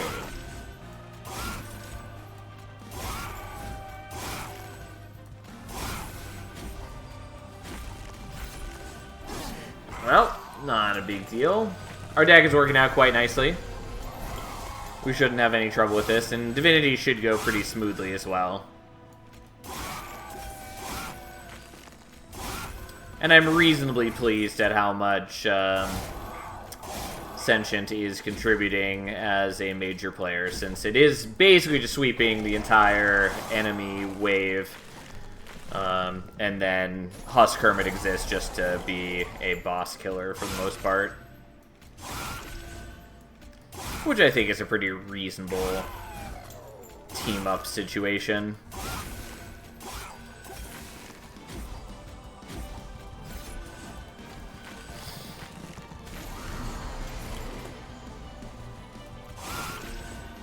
Our beautiful, beautiful Glimmers. I kind of wanted to make a third one. I think it would have been cute. Whoops, wrong target, but that's fine. I think it would have been kind of cute, especially since we do have the Awoken Hollow infusion over here, which we're not getting like a ton of value out of, but it was a reasonable pick for what we had, and it's offsetting the amount of HP loss we're doing with the razor sharp edges all the time, which is also quite nice.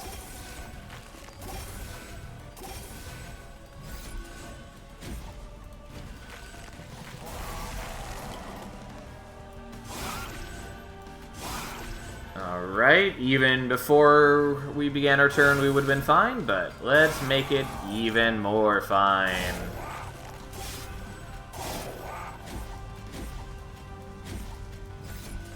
Alright, only taking 86 damage. Seraph is already down very low.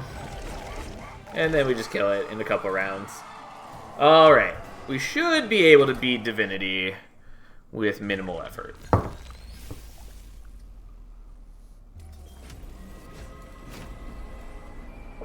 There's not really any waves that are going to ruin us. There will be a couple that are harder than others, but nothing major. And because we've got the Glimmers doing the AoE heal, we're in reasonably good shape on just keeping our units alive. And it even means that the Priory's Cloak gets to contribute a little bit more than it normally does.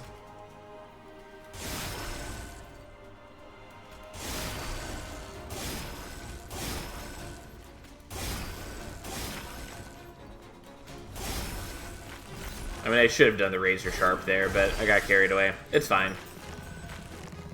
The first couple waves aren't going to require anything special from us anyways.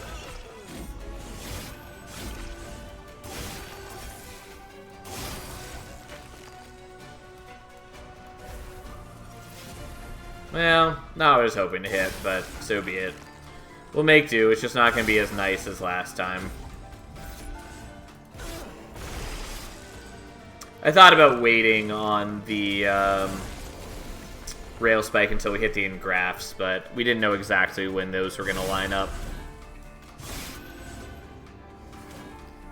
Unfortunately, the Spell Shields mess with us a little bit here, but not enough for it to really impact our life.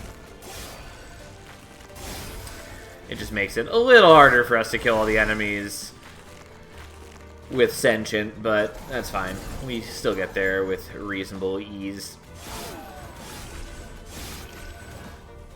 And then even with their big heaping gobs of armor, they are no match for our wondrous might.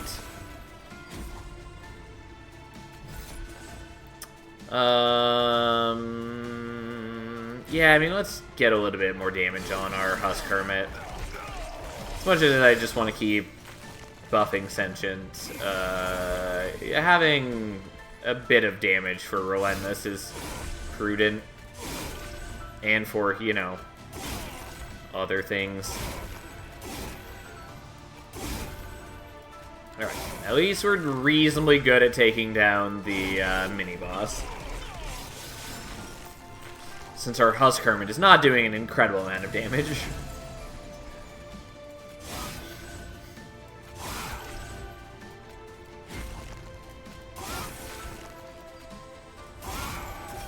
I didn't mean to do that.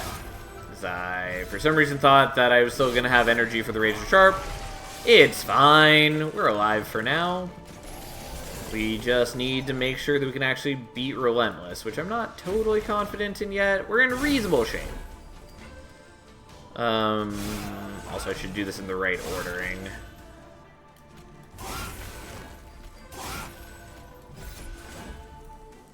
It was the first time we're actually not killing the full wave ahead of time. Well, maybe not the first time, but not ideal, especially because we get Ember drained.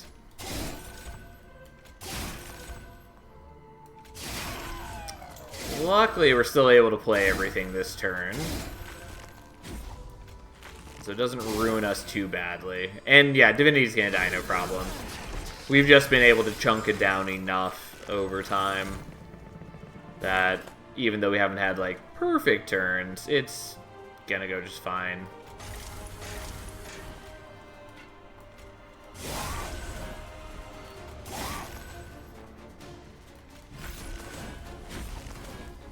Okay, well, look at us go.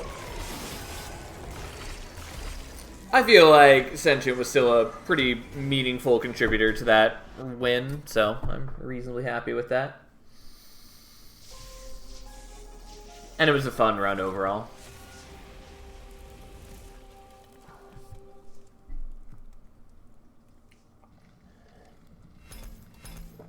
Woo! Alright, let us record it on the board.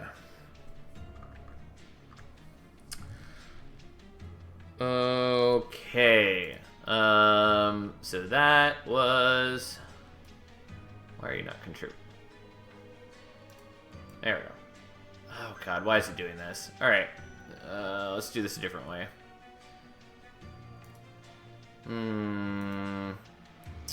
Bear with me. It's not working the way that I wish.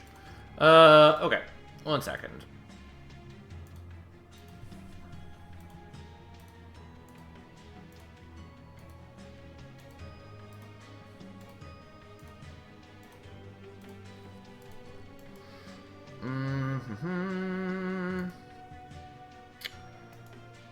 let's try it like this. Okay. So that was explosive.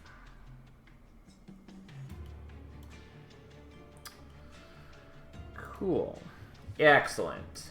2 of 36. We're off to a reasonable start. Alright, I guess let's just move on to Tethys, unless there's any particular pathway that anyone wants to see. And I don't have a particular goal in mind with Tethys. Which is to say, what clan combo do we want for Tethys? Conduit works real well with Wormkin. It also works pretty decently with Hellhorns. It even works okay with Remnant, though Stygian Remnant is not one of my favorite combos. You want to see Spine Chief? Sure. Do you have any particular preference between the champion pathways for Spine Chief you want to see? So I'm willing to re-roll to get a specific one. I just haven't been, just because I figured we may as well just continue the win streak that we've got going. But if there's a particular one you want to see, let me know, and we'll just play that. You choose. All right, we'll just play Spine Chief, and I will pick once we're in, depending on what we're offered. That said, if we're doing Spine Chief, what do we want? Decayer works decently well with Awoken. I think I like it better with other clan combos, though. Because I think I like it better where I have more defense. Which makes it kind of nice with Remnant, since we can do stealth pretty easily. It's pretty okay with Hellhorn, since there's a lot of ways for armor. Although some of the ways to get armor are imps or other unit related, which is not ideal. But something to consider. Corruptor's great with Hellhorns. I mean, Corruptor's just good in general. It's also great with Awoken. It's probably better with Awoken than Hellhorns, really. But they're both fine. And then Infector is probably best with Awoken or Umbra. Probably best with Awoken. I do like running Umbra for its support spells, though. Similarly, Decayer is kind of nice with Umbra, where you can just stack damage shields. Since the big thing about Decayer is, like, just, you need to keep it alive. Because you can just kill everything with the Reap alone. And I know that some people really like to run it with Remnant, because you can just keep reforming Spine Chief. Since you don't really need him alive for the combat, you just need to be applying a ton of a Reap, and then you're fine. Hey, thanks for the subscription. I really appreciate that. It really does matter quite a bit to me. Anyways, let us do Spine Chief. And then do we want Awoken or do we want Remnant?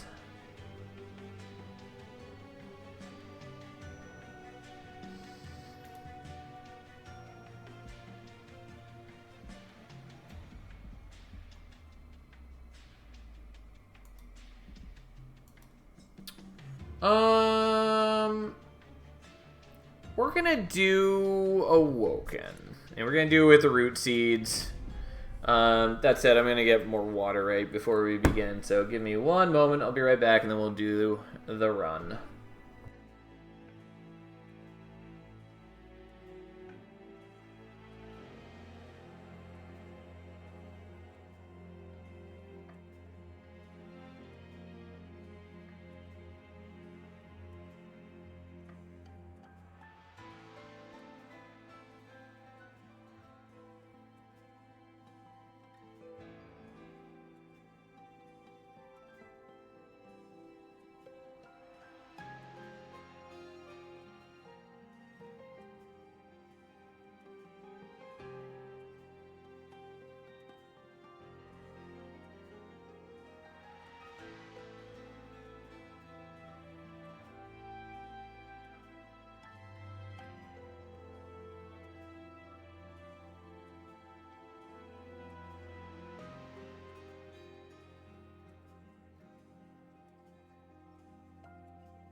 Okay, I'm back.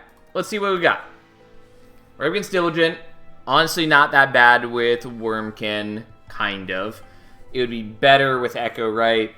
Still not the worst, depending on what we build into. We also have a lot of consume options right off the bat, which is interesting. Again, this would be a real interesting start for Echo Right.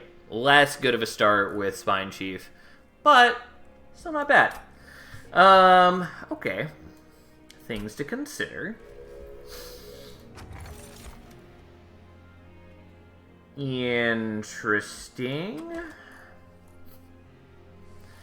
Unfortunately, ideally, we'd have both of these. I think we're taking Light's Gift. Like, it is just solid. It gets rid of most of our defensive needs. I'm pretty happy to just take Light's Gift. Root Split Mask is nice, but Light's Gift is Light's Gift. I really should have checked what we were offered. Conscription Notice is an interesting option. Specifically, it's interesting if we end up going Corruptor, because it gives us a 1 capacity unit. One that might burn out if we get a Remnant unit, but generally speaking, we'll get a 1 capacity unit that just is going to inherit massive buffs from Corruptor. All this said, by the way, we still do need to get some way to deal with Divinity's damage output, because Light's Gift won't interfere with Divinity. But that's another matter altogether. Hammer Chestplates is fine. It's a little bit of extra HP, which can be useful. Especially if we pick up Razor Sharp Edges and Eggs. And Trader's Quill, I'm sort of considering, only because we have such huge, like, consume synergy already. And so we are going to be consuming a lot of cards, probably. It's just a matter of what we end up going with, because I don't really want Conscription Notice if we end up going with anything else other than Corruptor. I'm still going to take it, I guess. It's not my favorite, but... Alright, we'll do Corruptor. It's been a while since I played Corruptor. But we've got a good start. We've got largely good defense. We've got a free unit. Unfortunately, that free unit still can't fit alongside a Train Steward, but hey, that's fine. We'll take it. It's not a big deal.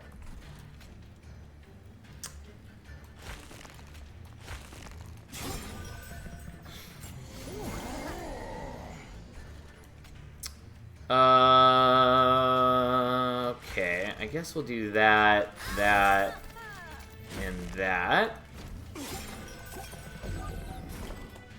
It doesn't really matter because he's just healing constantly, but, you know, we try.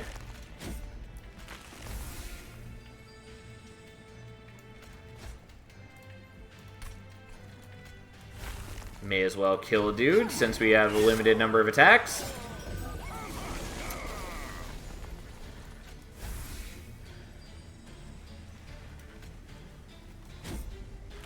I mean, I guess we'll do that. And then we'll just work on absolutely murdering these guys. Oh, rip. But yeah, anyways, we're off to a reasonably good start. I maybe should have just gotten another Root Seeds back, but either way, it doesn't matter. We're not in danger of losing this. Like, we've got a bunch of regen, more than the boss deals damage, and our Animus with Speed is absolutely just going to blow him to death. Oh, and he got dazed from the Light's Gift, so he didn't even get a chance to attack. Because by the time the daze wore off, the Animus still gets to attack first. Well, solid start. Do I want the Echo Infusion? It is really nice. But it's Ember, or not Ember, it's charge neutral, which is not ideal for us.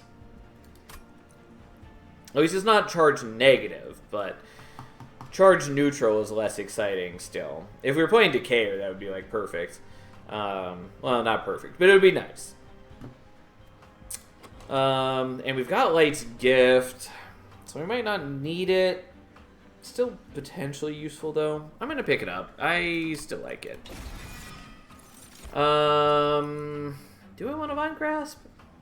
Vine Grasp isn't bad. I think we're going to skip it, though. And then I still almost accidentally clicked on it. Okay! I'm pretty confident we're taking the Animus of Will. Husk Hermit is also great. It has sweep, it kills things, but we're going to take the Animus and we're going to try some things. Please give me an egg. No. I do like the Keeper, though. But do I like the Keeper enough? I do like it. I should have looked at what the upgrades were, because that's always what you should do, and I neglected to do so. Honestly, there's also an argument to be made for taking the Kinho's Carapace. I normally hate Kinho's Carapace, but we have Conscription Notice. And we could then take the Kinho's Carapace, and we could get 2 units down for, you know, without having to build into capacity. Which wouldn't be terrible. Except for the part where Kinho's Carapace itself is bad. I think we're just taking the Keeper. It's a good unit. We don't need the Quick. I was hoping for multi-strike, obviously. What I was really hoping for is I wanted a Bogfly Chrysalis. And the question now becomes, do I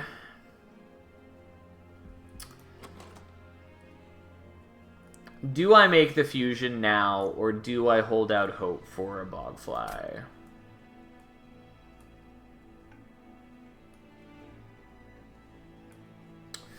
I think I probably just make the... I don't know. I do really like Bogfly Chrysalis. Because, again, it would be a 1-capacity unit that would fit with the Conscription Notice unit. And we'd end up, since we have the Animus of Will, we'd end up with, at minimum, 2 flies with 4 attacks. As in 2 attacks each. Plus, if we see any okay, you know what? I've talked myself into it. We're going to hold on to things, and we'll just deal with it. Yeah, we should be totally fine for now. It's just a matter... I mean, like, I'm going to take some damage here, but... no, that's right. They still get dazed. For some reason, I was thinking they wouldn't get dazed. But they do.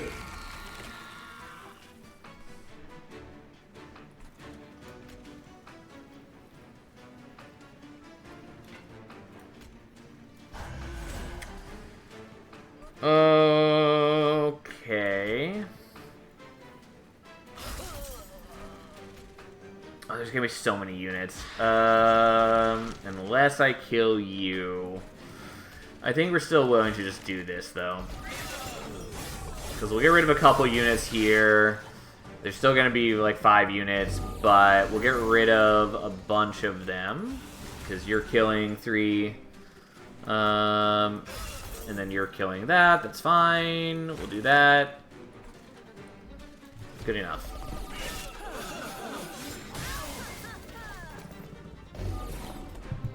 Yeah, Light's Gift is nice.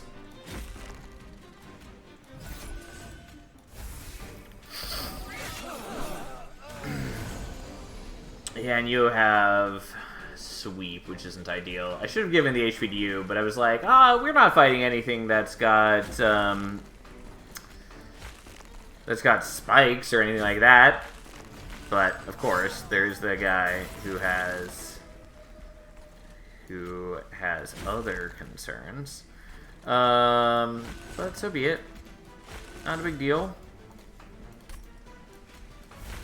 I probably should have done the root seeds with that. I mean, it doesn't really matter. Also, if I had fractured the other guy earlier, we also would have been in better shape here. One way or another, we're killing this guy. It's not a big deal. He's going to die a fool's death because we have a lot of damage and he's dazed for a turn and he's got melee weakness. Like, it's not a problem. Again, lots of good edge things that we're not going to make the best use of.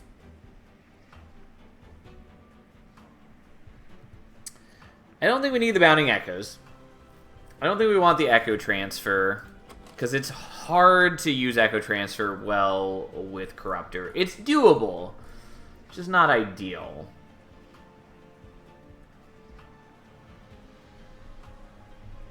If it were infused, I'd consider it, but it's not. And I don't think we need the Soul Siphon, so... Well... No, I'm going to take the Soul Siphon, especially if we're looking for eggs. The Razor Sharp... I am willing to take, maybe...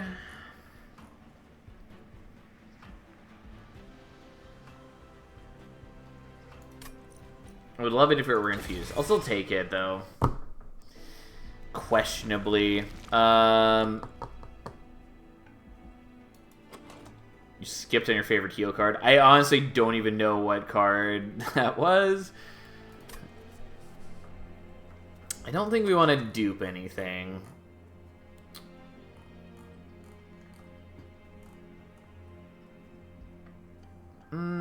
Duping the Act Infusion might be okay. I think we're just doing this. Although going here would let us turn down a card for money, which honestly might be just the play. Because if I'm holding out looking for a thing, I don't want to upgrade my units.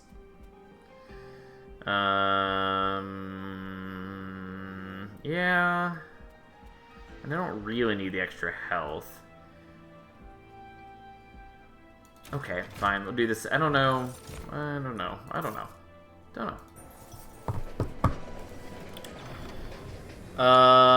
Interesting options.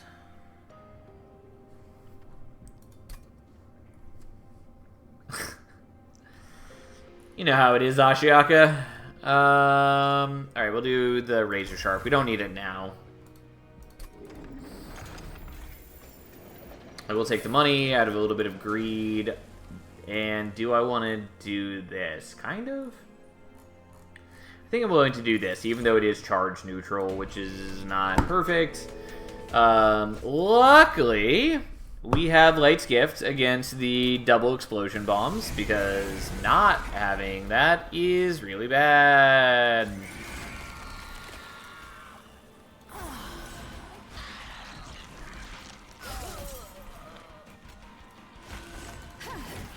Well, thank you, Animus of Speed, for just murdering that bomb. Unfortunately, you will now suffer pretty badly, but...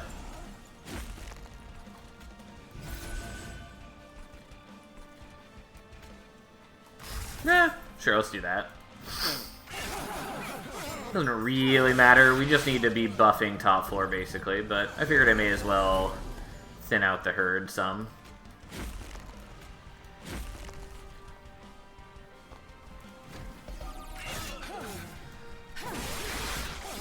But as long as we're not up against things that kill the Animus, we'll be okay. We'll get a Fracture so I can hit... unfortunately, we're not going to be able to kill you. Honestly, we're going to do this so we clear out an enemy here. We are just not going to be killing all the enemies, though. That is, unfortunately, the way of things. Probably should have still done that on Spine Chief. Don't know why I didn't. I kind of wanted to get rid of your damage shield for just this reason, but we'll at least do what we can. I don't think I really want to Ember Drain myself that much. Like, it would give them tiny buffs, but I don't really need that. Alright, well, we only took 5 damage. It wasn't that bad. It wasn't perfect, but it wasn't that bad. May as well get some Reap on the boss. I'm not too worried about it. Once he hits top floor, he just dies. And everything before that is just a prelude.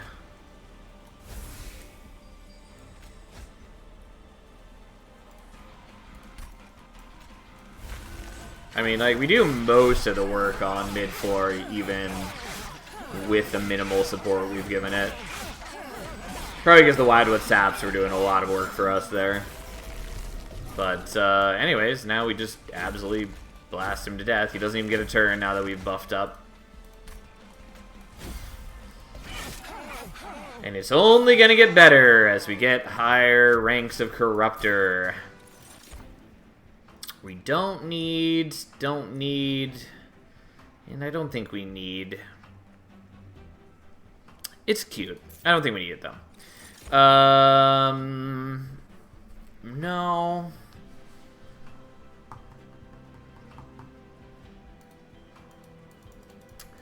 I mean, there is an argument to be made for taking another Animus of Will and fusing it in.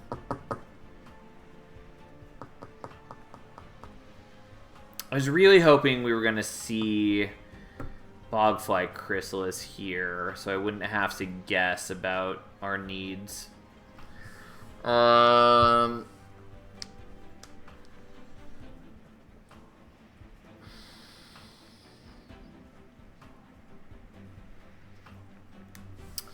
take the Animus and we'll adapt accordingly. I might just have to waste some money on that. And I don't want to take the Light of Seraph unless I have to. I think we'll be fine as is, so we'll take this. If we don't get a Bogfly Chrysalis here, we'll probably just take Capacity later so we can fit in the Conscription Notice unit. Which we didn't. We're definitely not taking Glugsider. We already have a Keeper. Okay. Now, we could keep the Keeper, which I do kind of like, but I'm pretty confident we just want an Animus with 4 attacks. We're going to do Intrinsic on the Soul Siphon, and then we'll Spell Chain something in a moment. We're going to get rid of the Keeper. I'm sorry. You are cute, especially if we had you on the same floor as the Conscription Notice unit, but doesn't matter. We're doing this. We're definitely going Corruptor 2, because that's what the challenge is all about. Also, because Corruptor gets just way better as it goes up. We will minus cost the Root Seeds. We will minus cost the Root Seeds. Could double stack the Wildwood Sap, which is honestly not the worst as just like a Divinity counter. I might do that. It's pretty rare that I make use of Wildwood Sap these days, but that's not the worst play. We're gonna Spell Chain this though. Yeah, I don't normally do this, but we'll do that. And then we're gonna go Merchant of Steel and just pump some HP and maybe more multi-strike into the. This is fine. They'll never get a chance to attack.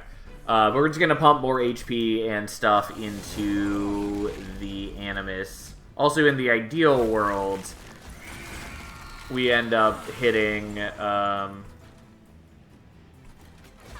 I guess we'll play you there in case the collector shows up.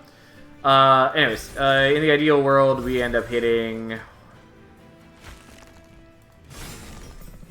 What am I trying to say? Soul Crushing Guild, so we just daze Divinity. That's what I'm trying to say.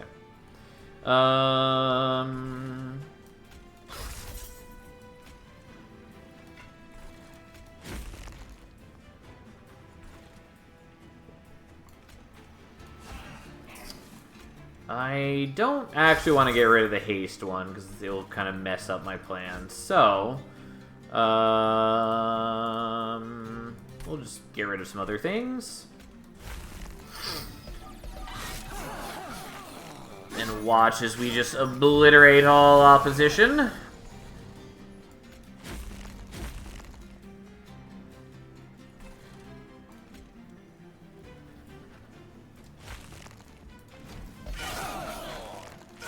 Turns out Corruptor's attack buff is real fucking good. Also, it's pretty confident we didn't need to buff the HP of the Animus here, but I just couldn't remember if there's going to be anything that had spikes or not, and I didn't want to take a chance and be wrong. So, here we go. Also, I should have played out that Train Steward just to get out of the deck. Again, pretty confident. It's not going to matter. And yeah, there are spikes. I am glad that I buffed her HP, though we also could have just done it now if need be. We'll do that, and I was kind of hoping that the other one was in here, but it doesn't matter.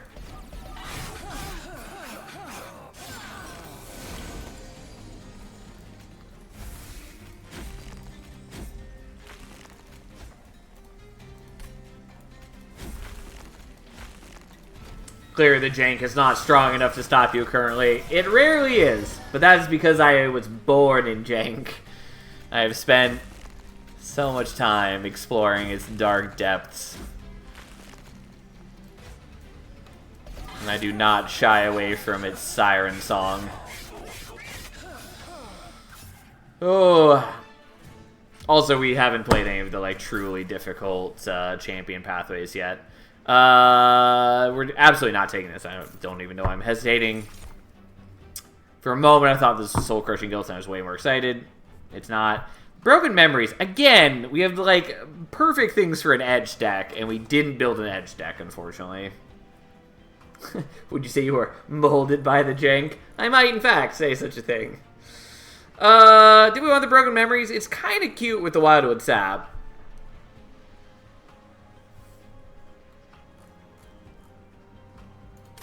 I think I'm willing to take it. I don't think it's necessary, but it's reasonably useful. The Awake I also could have considered, but we're just going to skip on that.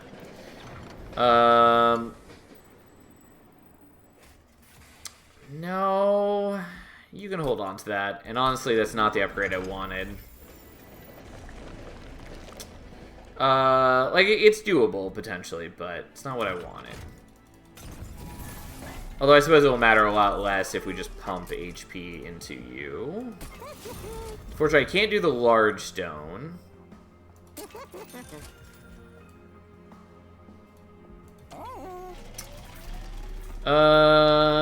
We definitely don't care about those. And are we going to go to that Merchant of Steel? There's a decent chance that we do. So I guess we'll leave the slot open for now. But let us drop some things.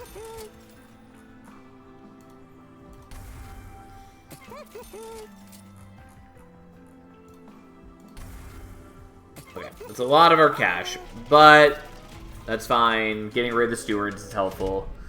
Spell shield is totally fine. It doesn't impact us in any way. We have no damaging spells except for the hosting kins, and that doesn't really affect us in any meaningful capacity. Sure, fine. Murder our shark. He can handle it. Whatever.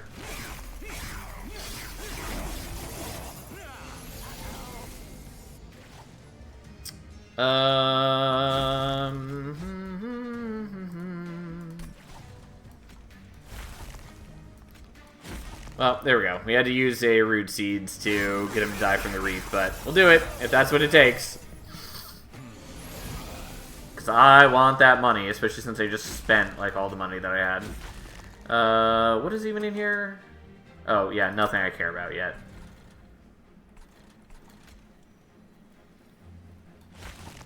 Sure, we'll just murder some of the dudes here so that we have less things that we need to shoot. Honestly, it's not that big a deal because we have 5 attacks on top floor, which is pretty good.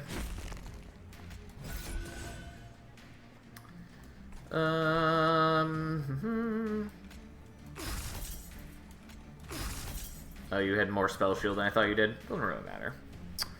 We'll do that right now. It's a little unnecessary, but it means that I don't have to keep searching. I don't have to keep having a cycle through my deck.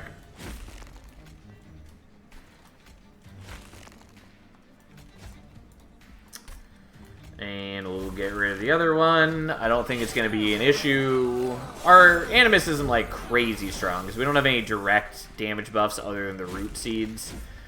And Corruptor is doing work for us, but it's not up to its full potential yet.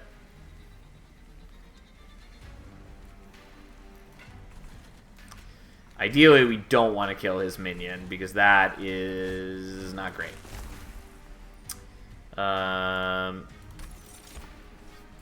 And we are going to have a lot of regen, which will offset the problems of our life, but we don't want to make him worse than he needs to be.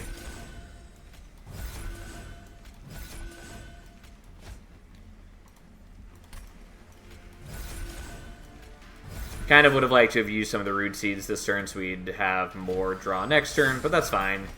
We're just giving ourselves a good buffer. And yep, unsurprisingly, we're fine. Everything's okay. He's only doing a moderate damage to us. Partly because we have, you know, 20 healing a turn. But also just because we killed him in 2 rounds. And we have a lot of HP.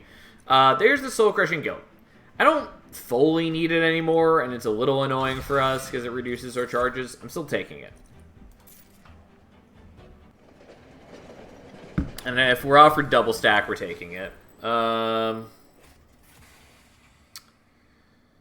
Yeah, I mean, I'll take it, I guess. It's kind of not what I want anymore. Kind of. If it were infused, I'd be more excited. And there's Hardened Hole. God, what jerks. I'll take the money, even though we sort of could use Winged Indulgence, but realistically, we're just going to try to daze Divinity, and that's going to take care of most of that problem.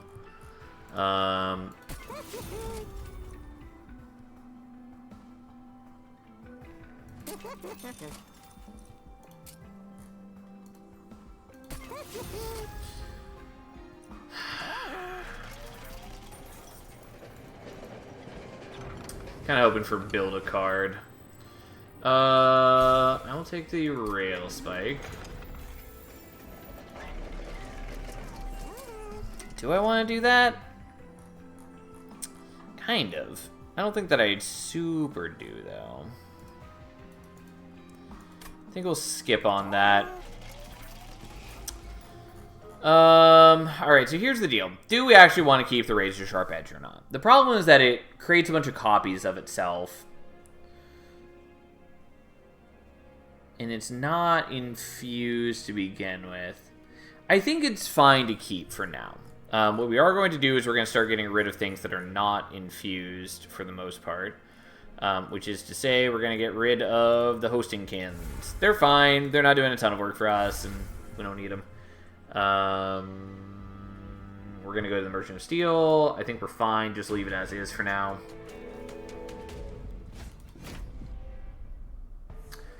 Our deck is not the strongest by any means right now, but it's reasonably decent.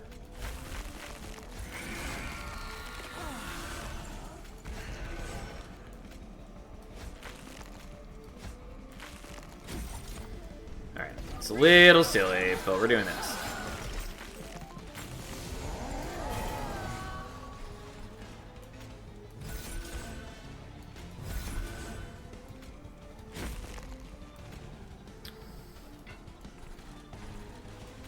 Well, we'll just do this now. It was not the most helpful thing. I would go so far as to say it was not at all very helpful. But that's okay.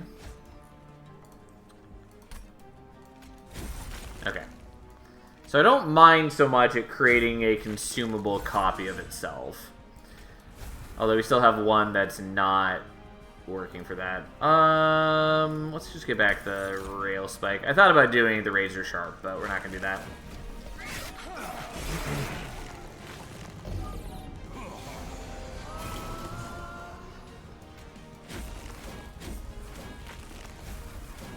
Well, there were better things we could have hit, but I'll take it.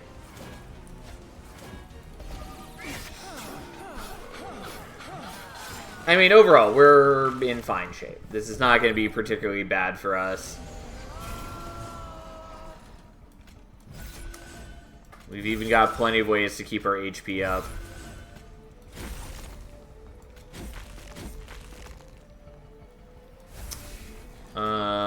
I'm not going to play at the other one because I don't want my deck to just become only razor sharp edges, especially when it's not infused. Plus, I can then hit it with the Returned Soul, except that we just shuffled the deck. Well, it's not a big deal.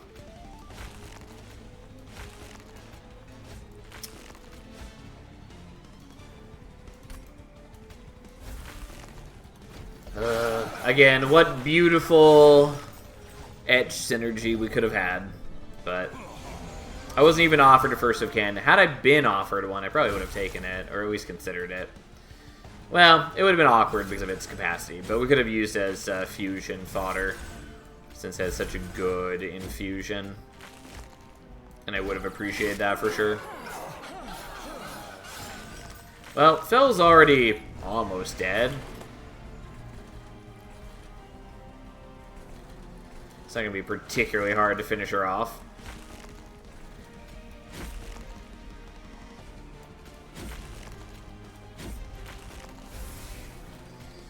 May as well daze her now.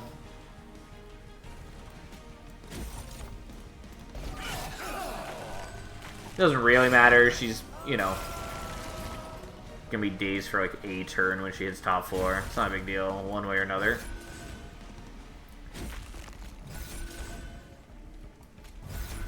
If only we had Carving Koriska, but no surprise that I want that, since I always want Carving Koriska. But it would make those Echo Infusions just, like, really good for us.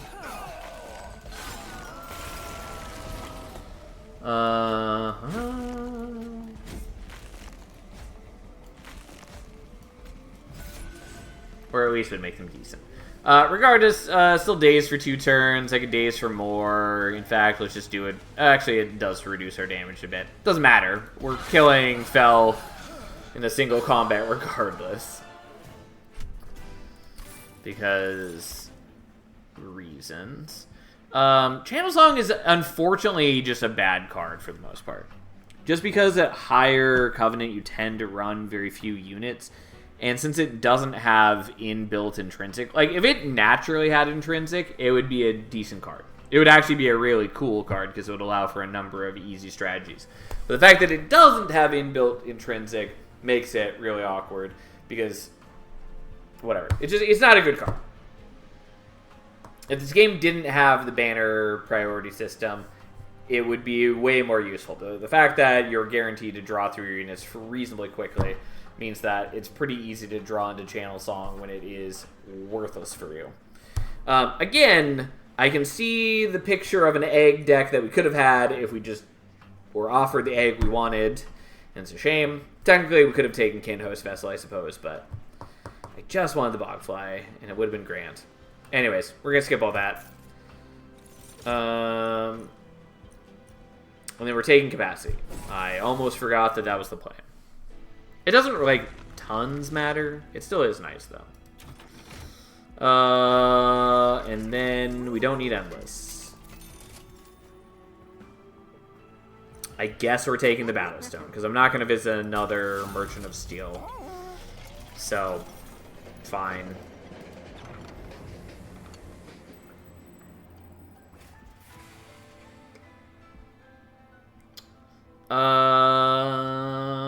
No, I don't really need these. Like, these are fine upgrades into Diligent, but it overall just messes with Corruptor more than I care for. And we don't really need any of them, so...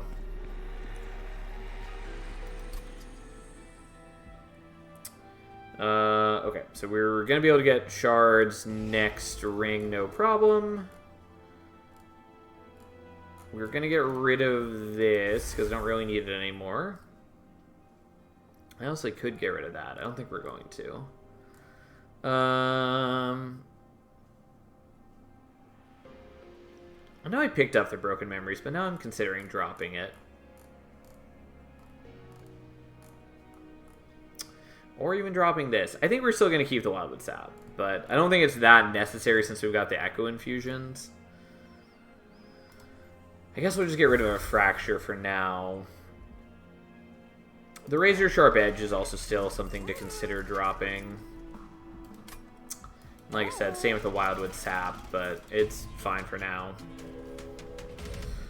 Marker of Patience, fine. Also, I know that now that we have gotten capacity to fit our Conscription Notice unit on the same floor, we're going to start seeing Remnant units with Burnout, and it's going to be sad.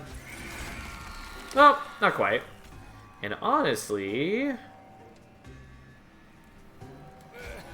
was considering putting you first, but we're actually going to put you middle so you don't have to absorb this damage. But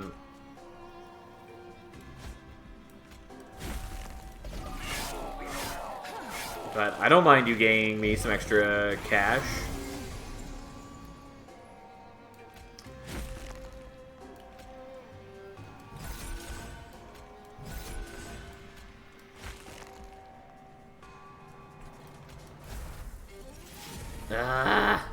Well, I messed up. We're not going to be able to kill you.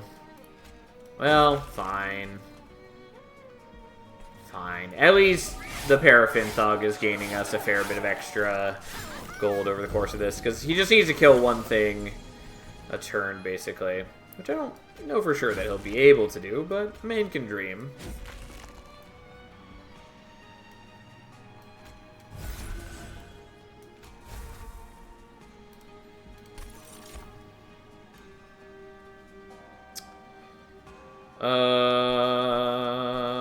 Yeah, fine. We're not going to use the Razor Sharp Edge right now.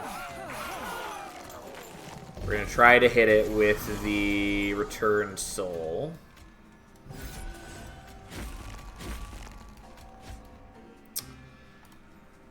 Because that is easier for us to deal with. Though again, I wish that we actually benefit from Edge Turns. And we know what the next 3 draws are.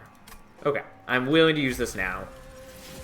Probably because it makes the Echo Infusion cost 0 total, which is rather nice for our current situation.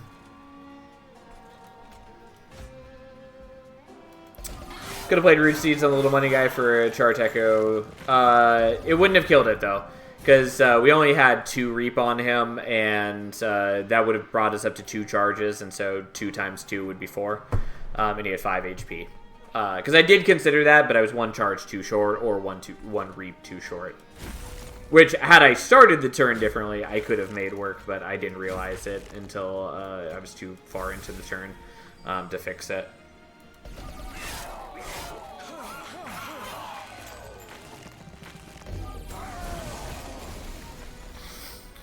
Okay, let us increase our health.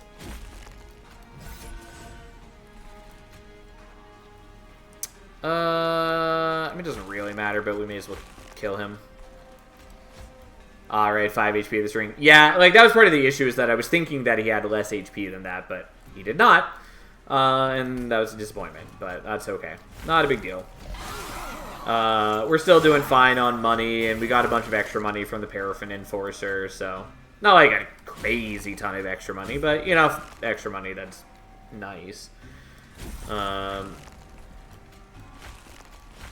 And then we are not at all in danger of dying to the boss, since he's going to end up with Daze 3, and we have a very powerful offensive situation. I mean, not like crazy insane powerful, but powerful enough.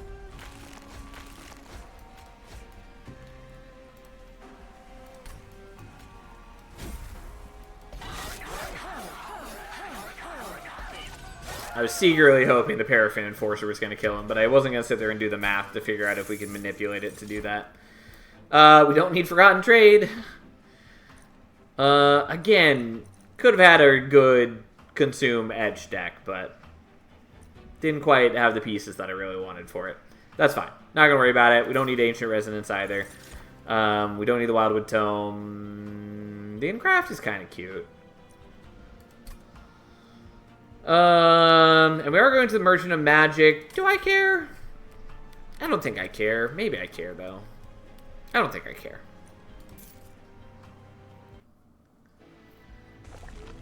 We should be in reasonable shape without it. No. Again, not the deck we built. I might take Cursed Vines just because it totally ruined Diligent. It's not particularly important for us other than that. I'm still going to take it, though.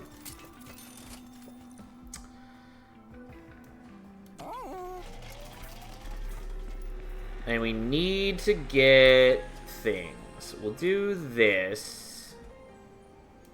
I'm willing to do that. It also kind of would have been cute on the Wildwood Sap to make it more playable, but this is fine. And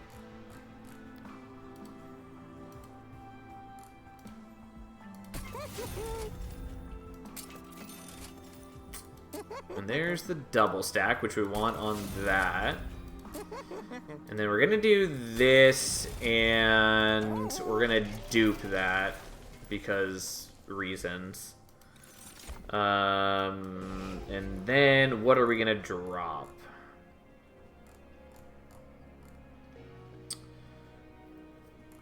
I think we're just going to drop 2 Fractures. Honestly, I don't... Like, there's a lot of things I don't super need at this point. I don't even need the Return Soul, but it is nice with their Razor Sharp Edge. But my deck is getting pretty small to be using that. I could drop the Broken Memories. I think we'll just leave it. I think we'll honestly just leave everything as is. Or I could get rid of the Fracture. Actually, we'll just get rid of the Fracture.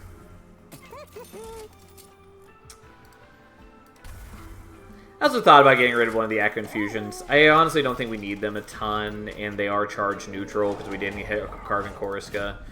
At least they're not charged negative, but it's fine. We'll be okay. It's a shame that the generated Vine Grasp does not get infused, but not there's any reason it should.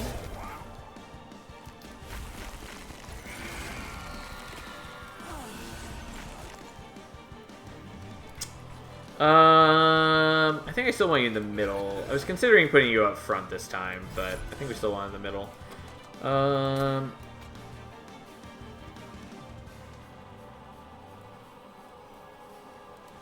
Yeah, I'm willing to do that right now, actually. Unfortunately, we don't have a way to kill off these guys early, so we just have to deal with their Scourge shenanigans.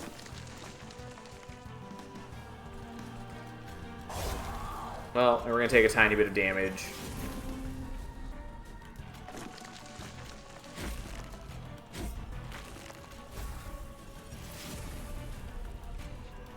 I was kind of hoping that we'd hit the Vengeful Shards with the Rail Spikes before we drew them, so then they'd cost 0 permanently, but it's fine. We took 1 damage. It's not a big deal.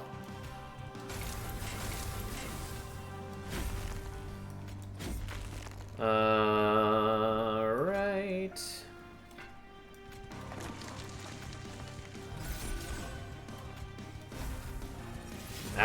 And of course, we hit the one that was already minus costed.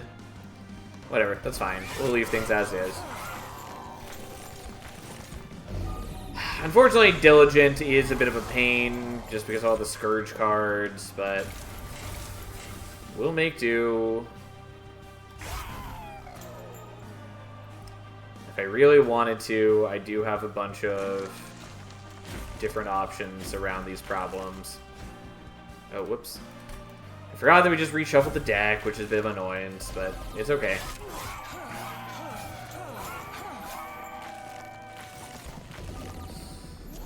We're almost done with the Scourge cards.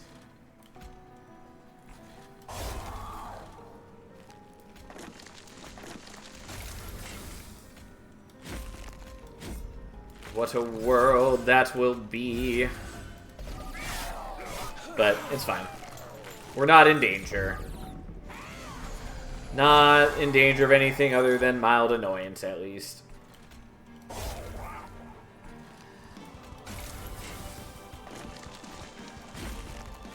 Like, I could just take the damage if I really wanted to, but... and play out other cards instead, but I would prefer not to, especially because then they'd still be kicking around my deck. I mean, the Vengeful Shard doesn't matter too much. It's going to be kicking around my deck either way.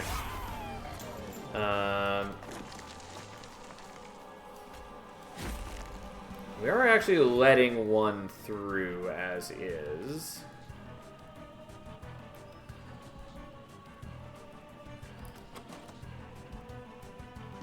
And as always, we're not getting rid of... we're not getting the Razor Sharp Edge and the Return Soul lined up correctly.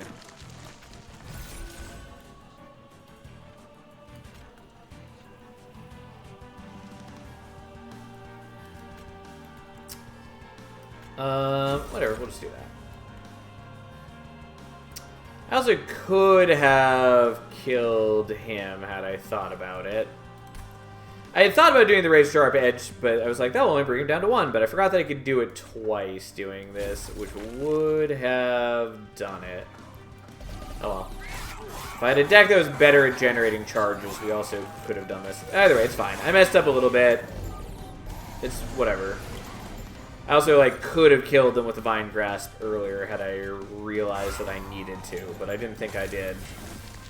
And I was trying to leave things open for, to make sure that we always had something to kill with the Paraffin Enforcer, or Paraffin Thug. I don't know that we've been successful on that, but it's whatever.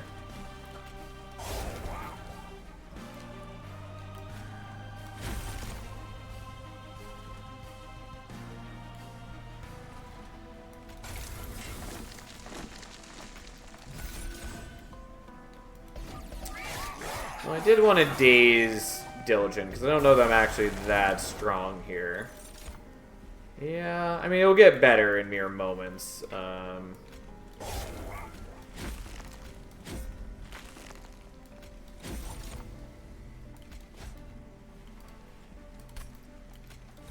There we go. Not so bad, since that increases our damage by a pretty substantial amount. And at least we don't have to deal with the Scourge cards. Like, there's a couple Scourges in the Divinity fight, but for the most part, our life gets a lot better. Also, I suppose it didn't matter if the Thug was killing anything. I don't need the gold. We're past the last shop. I'm just so conditioned to try to do it whenever I can.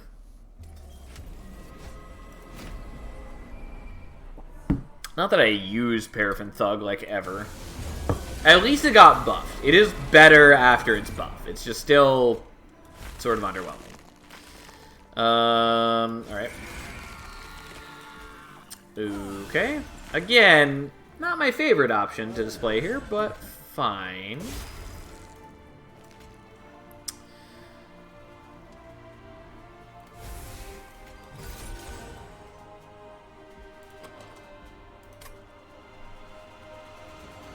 Do I want to do that? I probably shouldn't, and I think I'm not going to.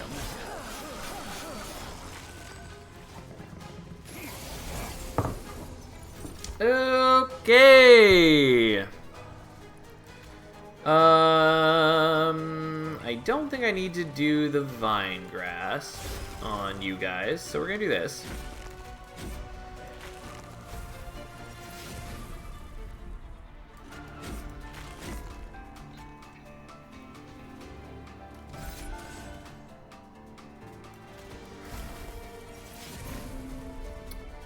Okay, that's reasonably nice, because now we can just daze you to the end of time.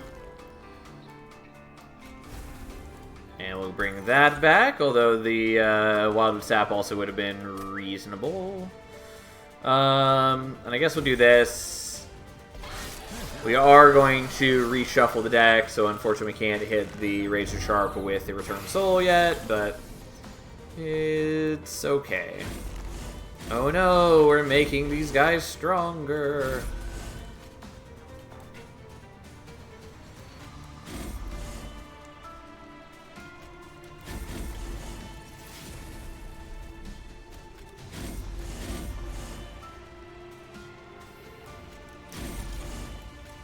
Yeah, I didn't really want to do that so many times, but it's fine. We'll make it work.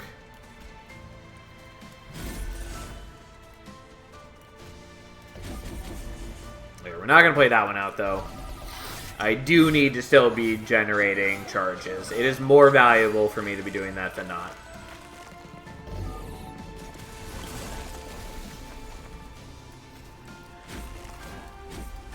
And now that I don't have dumb Scourge cards to draw through and having my Rude Seeds be consumed, we are able to do things much better.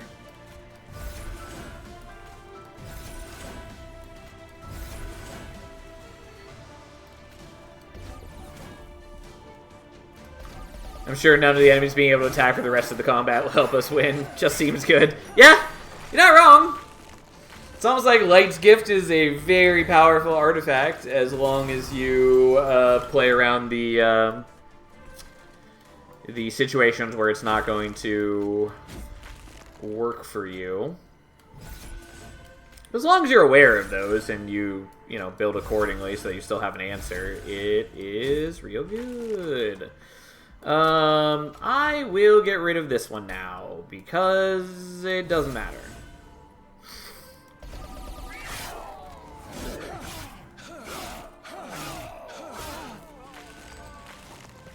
It would have been nice if we had a Baron instead of a Tycoon, but at least it wasn't a Lady of the Reformed or Lady of the House, and they, would just be burning out. That would have been disappointing. Would have been doable, but it would have been disappointing.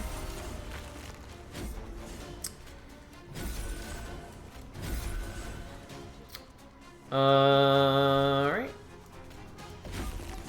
Kind of want to build up charges on other floors so we could stop guys from generating Scourge cards for us, but it doesn't really matter. Top floor spikes with Light's Gift, done before. Some of us are just playing a different game. I mean, we've all done things like that, but yeah, it's not the life you want to live. And you can adapt, you can alter your strategy usually to still make a workable deck, but it's really not what you want.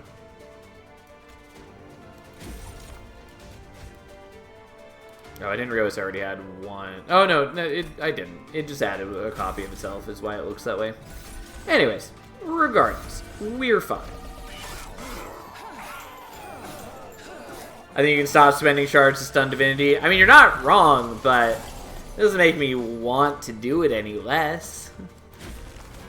I enjoy seeing his sap or days go to unreasonable levels. Even if I know in my heart of hearts that I don't actually need for it to be that, I'm still gonna do it, even though, yes, I'm aware that it makes my attacks less powerful. But we're probably going to Relentless anyways, so...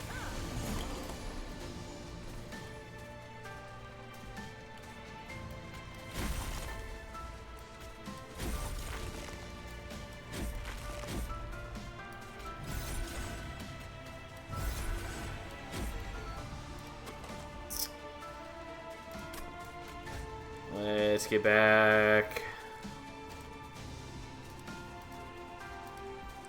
Honestly, let's just consume this now. I mean, none of this matters. Like, we've won this already.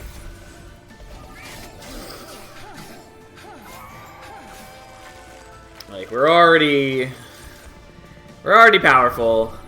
And Divinity has still, like, what, 23 turns of... 22 turns only, excuse me, of days on it. For shame, however shall we manage? Not that we have, like, the best charge generating deck, but we're still fine. This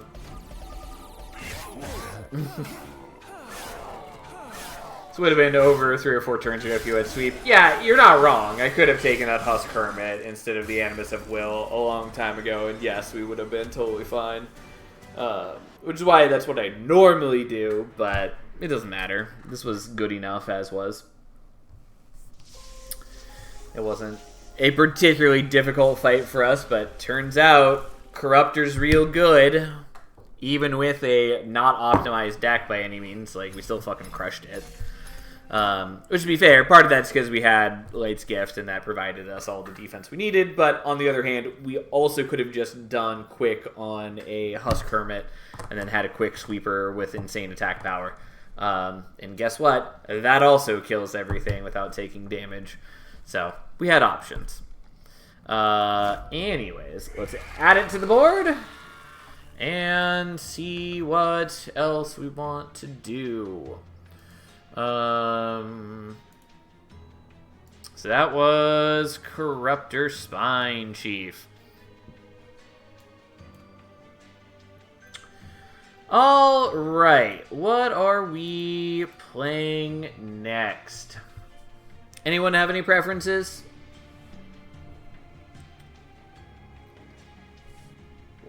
Otherwise, I'm just going to rotate through champions more. But if you have a preference on either a champion or a specific pathway, just let me know.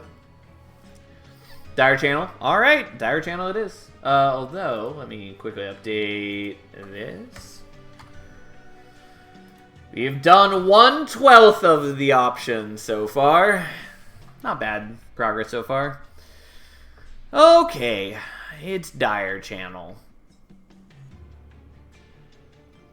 So, what do we want with Dire Channel? Dire Channel is not, like, hard.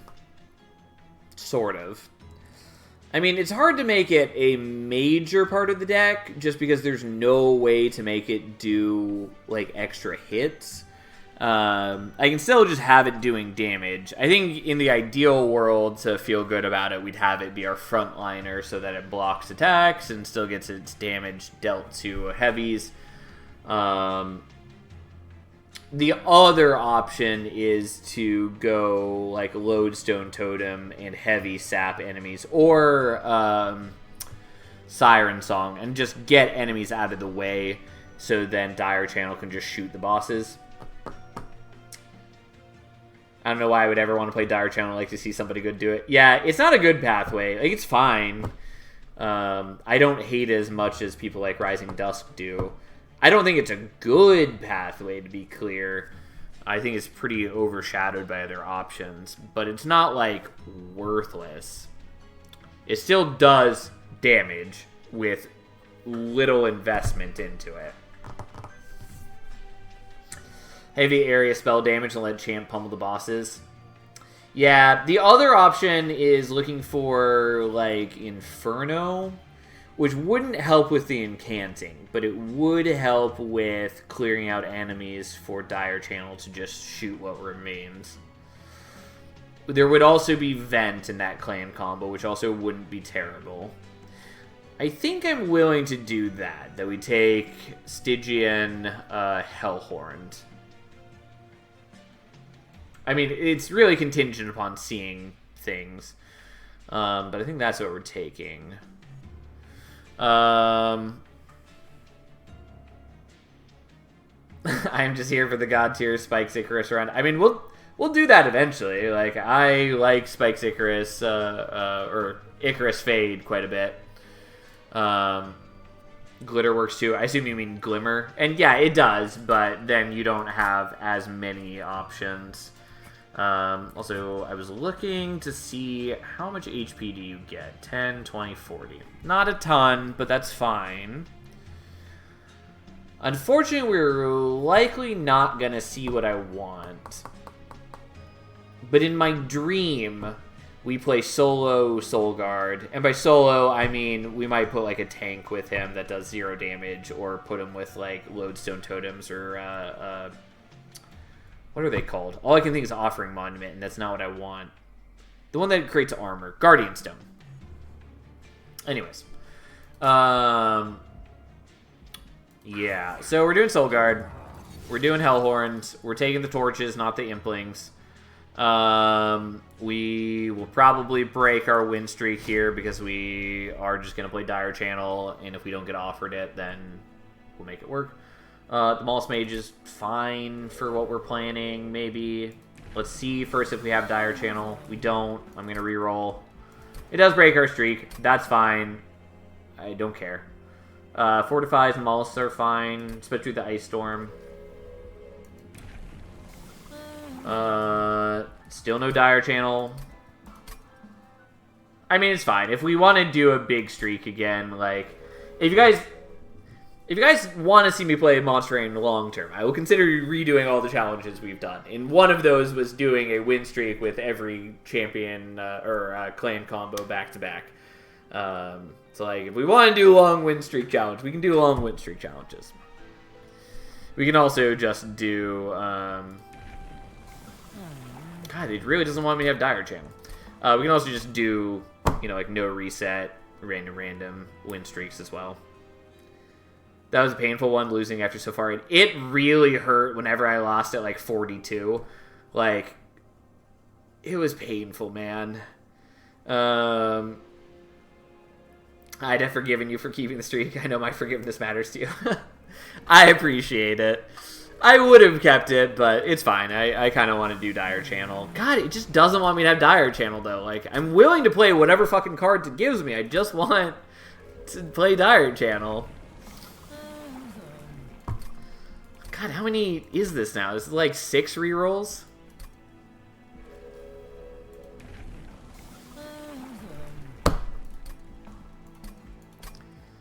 I know that Dire Channel exists. Like, this is shenanigans. Finally. God. And unfortunately, it's on the one where we start with an imp.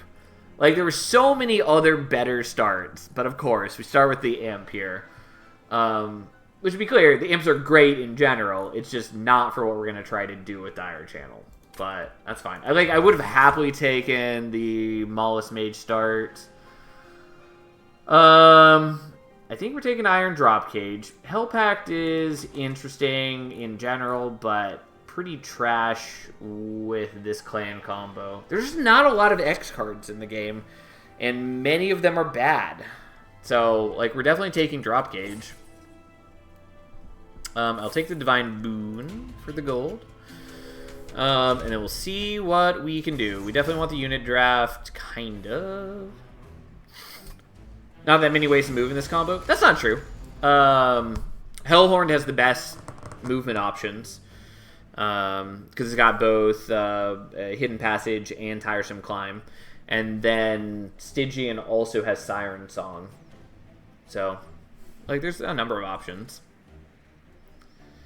Dire Channel with Rage on the Soul Guard is kind of like having multi-attack. Yeah, I've done that. I've played that deck. I've even given him Trample and Multi-Strike before, and done that. Which is, let me tell you, not the best plan. GG on last round. Well, I'm glad you enjoyed it. Also, I should have done this differently. Maybe, well, that's fine. We're just going to go ahead and kill the Imp. He's technically vaguely valuable for us. God, we don't have the torch now. Ah! It's infuriating, man. Well, here we go. I just want the fucking gold so we can do nice things to our deck right off the bat. Okay. I guess we'll kill you. And then we do get the kill, just barely. Fucking Dire Channel, man.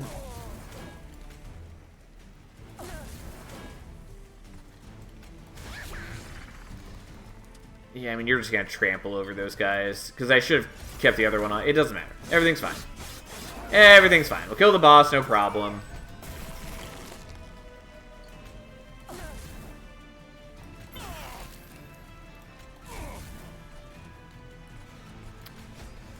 We'll do this.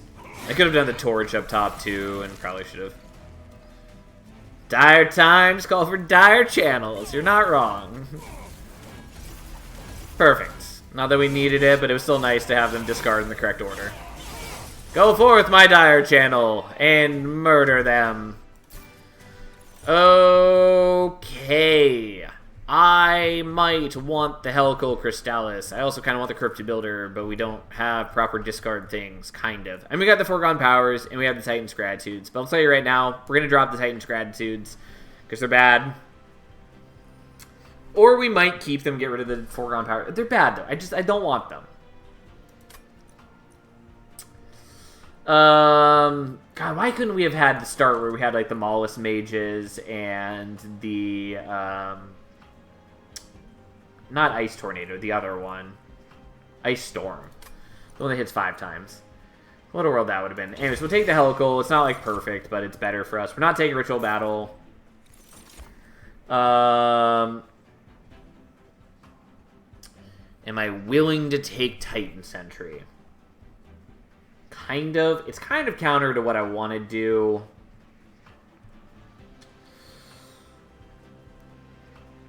But, like, it's workable. Yeah, we'll take it. It's not exactly what I was aiming for, but that's fine. Okay.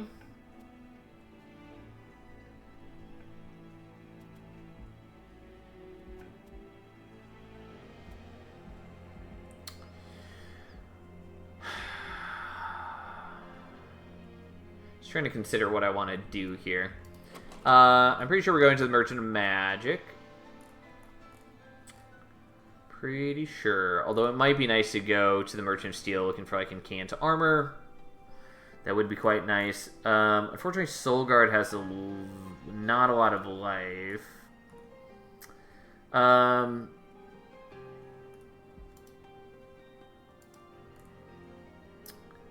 I kind of wish that I could just use the Guardian Stones, but the chance, like, they're not banner draws. Although if we thin our deck well enough, we could potentially just do Guardian Stones for life. Kind of want to do that. Because they take up less capacity, so we wouldn't have to worry about taking extra capacity, which I would really like to not have to do. If we were offered Hidden Passage, we could also bypass it that way.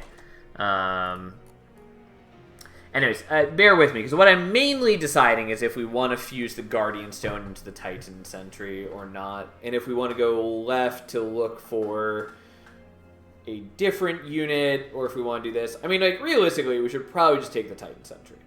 But I am trying to make Soul Guard the main feature of the deck, and that means that I don't want to just be doing the, like, self-infused Titan Sentries with Endless that I know many people know and love.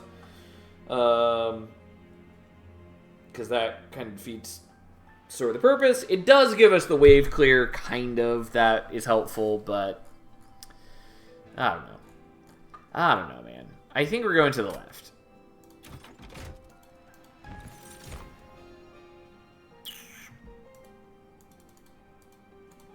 No. Holdover. Huh. And we have a temple here. Do you by chance have -2 for me? Of course you don't.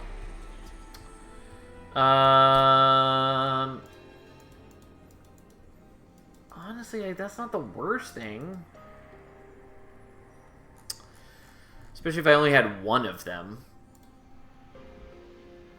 If I just took both these upgrades, made it into, you know, doing 225 piercing damage. It's not bad. It kills most enemies.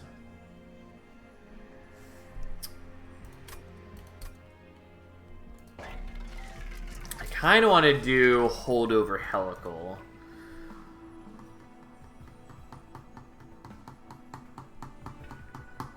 But I would really want that to be -2, ideally, and then just, like, dupe it a bunch. I'd consider, honestly. Tell us you're making a janky Jank deck without telling us you're making a Jank deck. Fast on Siren Sea and Icy Silent Fight. Yeah. Alright, let's do it. Let's build into our betrayal.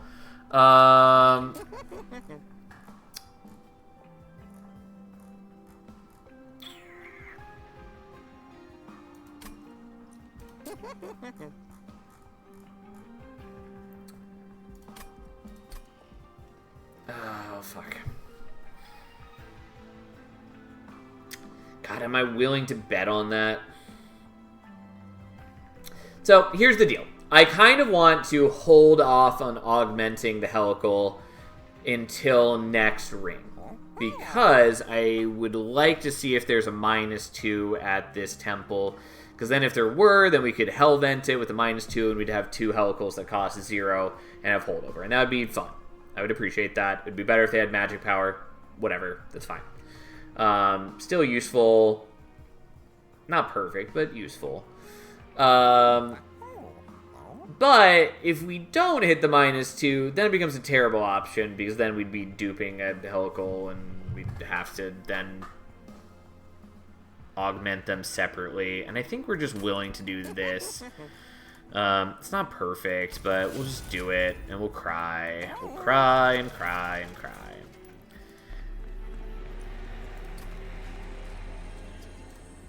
Okay, we're doing this.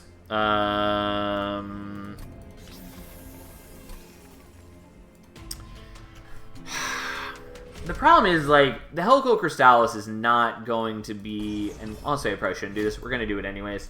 Like, the Helical Crystallis is not enough damage to take out the heavies is the problem.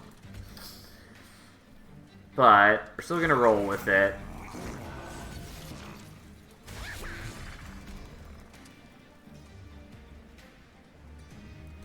Do I want to leave that imp there? I don't.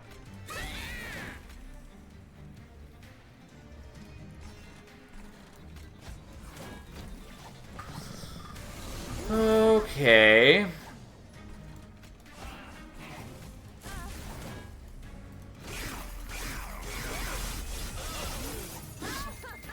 Unfortunately, a single Guardian Stone is just not that powerful.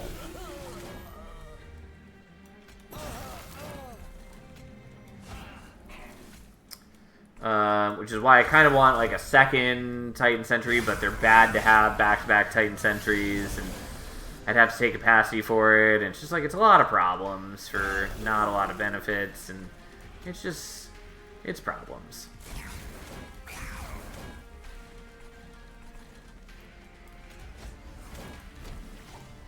Unfortunately, it bypasses the middle floor, which is disappointing, but here we are. There we go, we barely make it.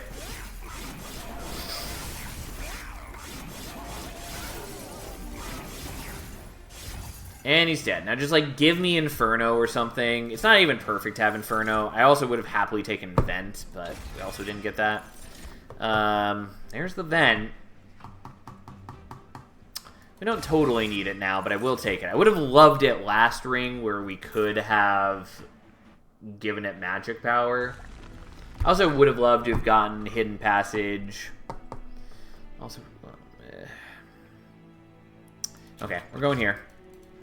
I kind of wanted this, but we're skipping it.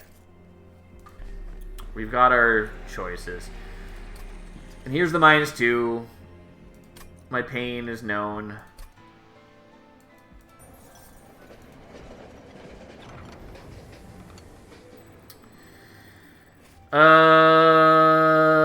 Alright. It's not perfect. I'll take them now, though.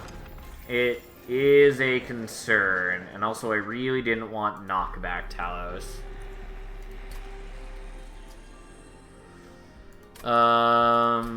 Yeah, this is not the time that I want these things. Unfortunately, the -2 on Vent is terrible.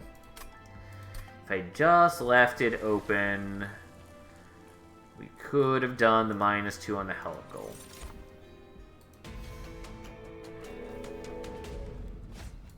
Well, we got problems.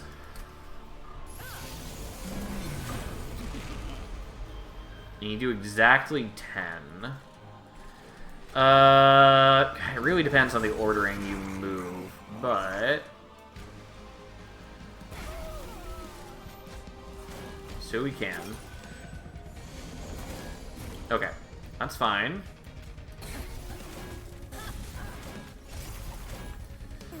Take a little bit of damage, we get pushed back, and then hopefully we can avoid your annoyances later in life.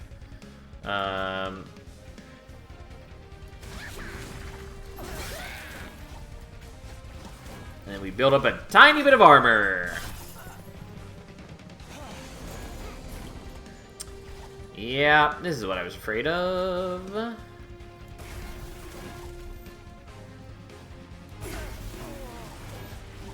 I was hoping that we'd draw the other fledgling imp right now. Because then we could block and prevent her from pushing us back. Whatever, here we are. At least we got the helicals to just kind of murder all the enemies so that they don't hit Soul Guard. So that's something.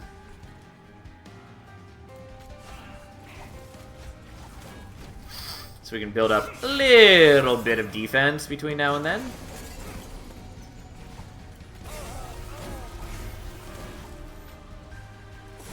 Yeah, not quite, though. Well, I would prefer not to take damage on Soul Guard where possible. I should have played him first, because I forgot that we could have generated armor. I mean, it doesn't matter. Like, Talos is just going to shoot him dead anyways. Yeah, this is about what I expected. Alright, let's try this again. The problem is just that we can't end with Soul Guard in front. And I think we just need to not try to be cheeky and we start with the Shark in front and all that. Also, we should probably just do the Helicals on Talos at the beginning here.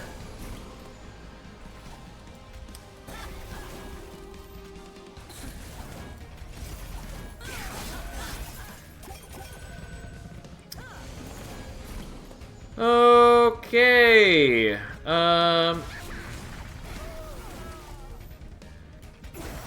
No, didn't quite discard the right way, but that's fine.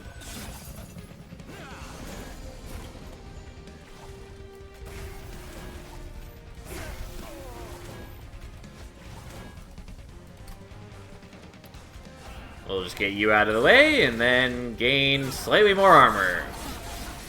This should be fine, since now we're going to have Soul Guard in the back where he belongs. And we'll just murder some of our foul enemies. I will say, if we could get Railhammer, everything would be looking way better. Unsurprisingly, since Railhammer is one of the best artifacts. But making it so that we are getting 5 armor or whatever per incant instead of 1 would be great. Yeah, unsurprisingly, just having Soul Guard where he belongs makes a huge fucking difference. As well as being able to have the imp also buying us an extra turn and, you know, building up Frosted Bite all the while. Turns out, it's good. That was significantly better. And there's the Siren Song. And there's the Siren Song. Okay. Alright. I'll take it. We'll see how this goes. Right. I do want to remove things. We're going here, though, because I would like better defense. Oh, and there's the Eel Gorgon. And we're not taking it. It's great. There's a very different deck we could be building. We're not doing it. We're not taking the multi-strike. We're taking HP, maybe? I think we're taking HP and hopefully Incant Armor. No. Maybe we're willing to take the Endless. Dire Channel 2.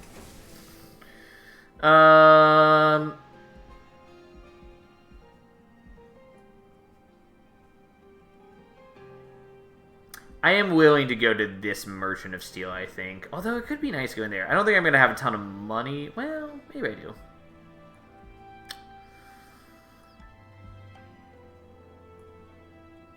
Yeah, we're not going to, like, fish for Railhammer or double incants.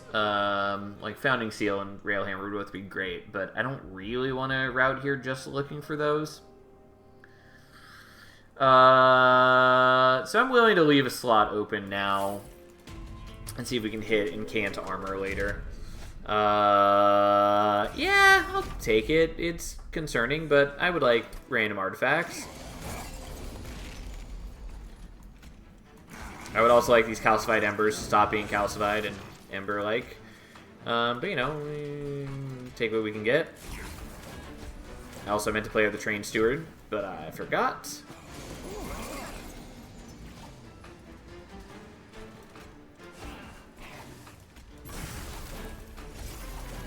Well, fine. We're gonna take some damage, but that's what our fire health is there for. Ah, we almost got through with only 2 hits. And this is why I hate Siren Song.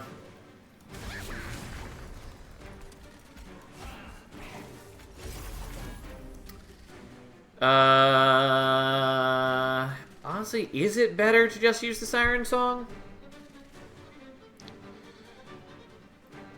Not really. I think it's still better to just leave it as is. And we'll get rid of you, it's fine. Because this way he's going to have more frostbite on, he's at lower health, so we do take 1 full hit. Unfortunately, we take 2, because he ended at 1 HP. Because we just didn't have enough spells.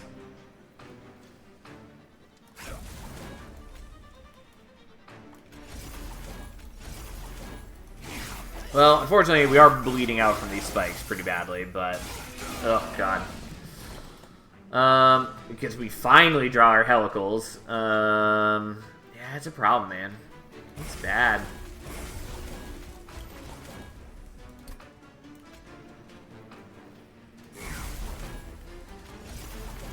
And I shot him so we'd generate more frostbite. Because as is, we might actually be dying here. Yeah, let's see if we can salvage that.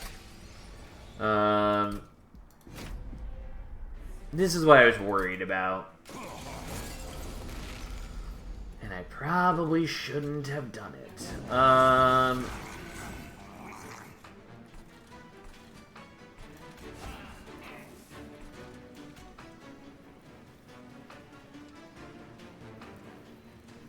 Like, I could kill you. But I think it's better for us to just face you now.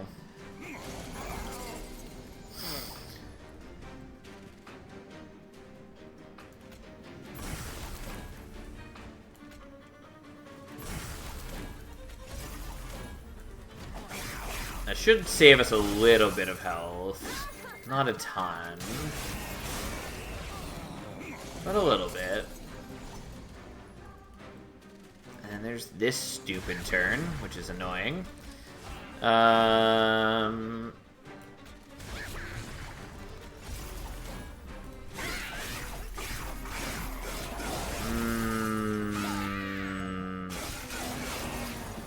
Solgar just doesn't do enough damage yet. I need him to be able to kill the heavies. That's what I need. Damn it. Fuck. Well, at least we get the other Train Steward out, but there was multiple other cards I would have preferred to have seen get out there.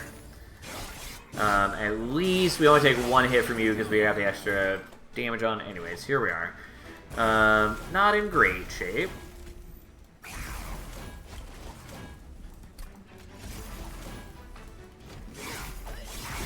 Ugh.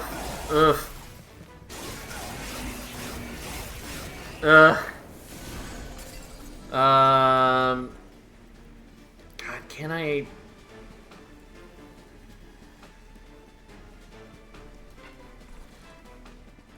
Is it better to get you up to top floor immediately? Because you won't be as strong.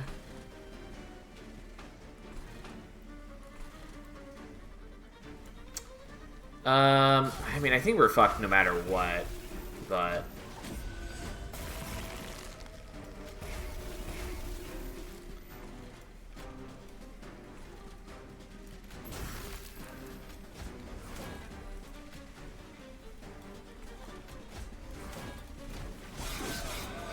Like, at least you don't have multi-strike, but you're still gonna body my dudes real quick. Oh, we're so close. Oh, and I forgot that you don't have spikes, and we could have gotten... It would have been like 4 turns of days on you, which isn't quite enough. Well, let's try this again. Unfortunately, the spikes are really kind of ruining our day. I could also try starting on bottom floor. I don't think that's the best plan, though. Maybe it's worth trying, I guess.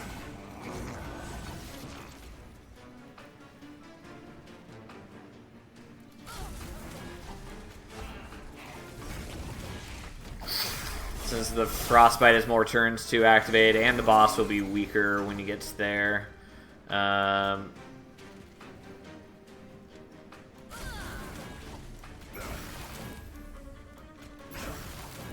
Unfortunately, we don't get the Collector, but honestly, if that's the price we have to pay, then that's the price we have to pay.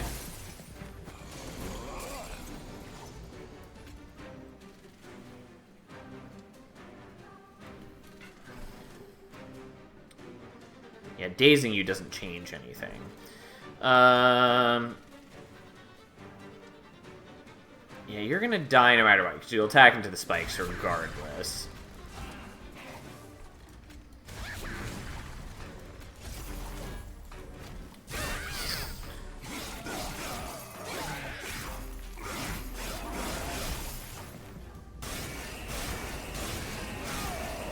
Okay.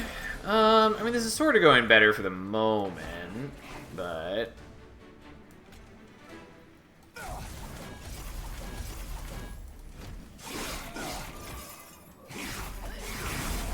I also kind of wish that I wasn't giving rage to Soul Guard, so he wasn't attacking into the spikes.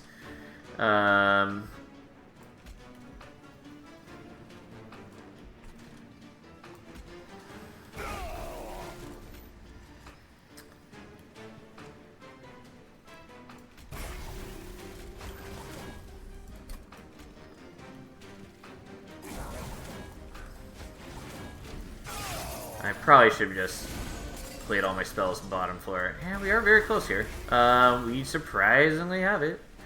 And I probably shouldn't have fiddled once I saw the red X, because there are maybe ways we could have fucked it up, but it's fine. It's fine. Yeah, fighting when he has substantially less attack power is real nice. Also, I was able to kill more of the like high damage units ahead of time. Since I didn't have to worry as much with them. Trader's Quill will work once these transform, but I might just want the money anyways. I guess we'll take it. It's a bit of safety. There's another Guardian Stone. There's the Guardian's Amulet.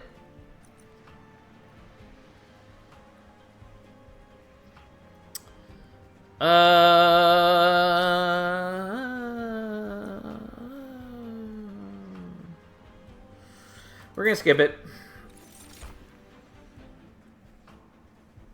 Branding rate is interesting. We're going to skip it, though.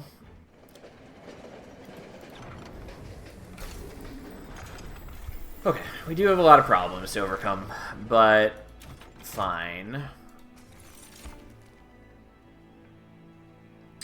I mean, these are all good. We're going to take Wing Steel, though, for a lot of reasons. I don't really have the health for this. I'm still going to do it, because I can't be stopped. Oh my god. Fine. Kind of helpful. It's largely not. We're going to dupe the Siren Song, though I would have loved to have done it while it was stronger than that. We're going to get rid of the Train Stewards. I really need to remove things from my deck. There's a lot of things I need to do, and unfortunately I really didn't want to drop my health because I would like to kind of build around the Siren Song, but I need to be able to survive spike turns when that happens. Also, unfortunately, taking the extra magic power means now it's harder to ping my own units if I need to, but whatever, fine. Oh, and I'm gonna make you stronger, aren't I? Great.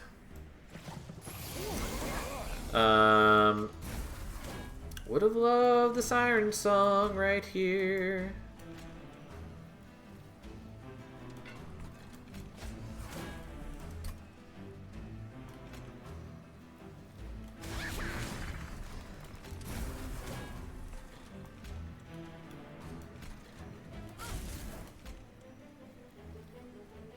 Yeah, it's fine. I thought about doing the Titan's Gratitude on him, but it's okay. We're able to do the things we need to do.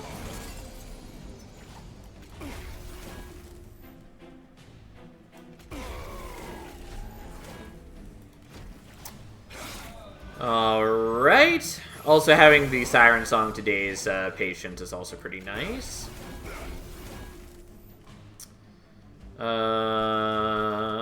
Yeah, I mean, we don't really need to worry about that. Well, alright, we'll do it this way. No, don't discard the Helical. Although we maybe still draw it because of the holdover. I forget how that works. Yeah, no, we're fine. Everything's okay. Oh, whoops. Yeah, I need to undo that. I was meaning to do the Siren Song, and for some reason thought that I had more Ember than I did. It's unfortunately still going to take some damage from the guy with the spikes, but that's better than letting everything else alive. Since, you know, that is how that would go.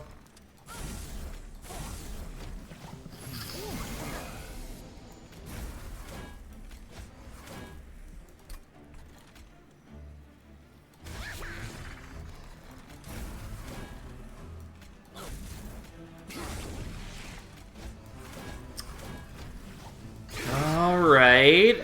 Ugh.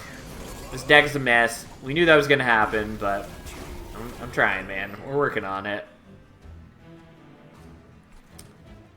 We're working on it. So we're just going to do that so we can get the extra incant. Unfortunately, the foregone powers didn't cooperate. We're trying here.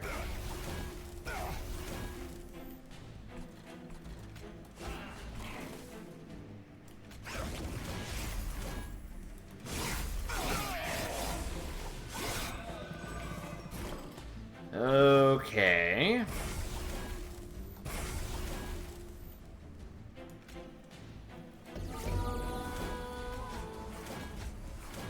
Yeah, we're taking 4 damage. It's not that bad. Certainly better than other options. Just that I need to heal, and unfortunately I sacrificed a lot of Pyre health to get the Temper Talisman, and I know I shouldn't have done that. But I did it anyways.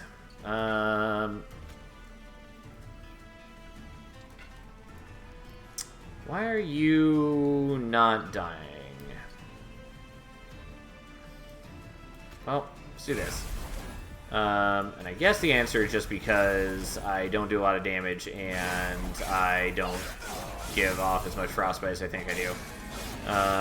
Yeah, that's real bad. Not really tenable.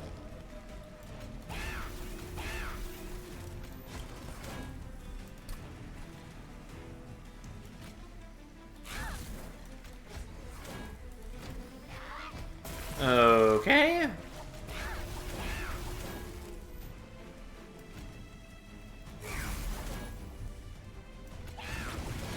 Oh, thank God.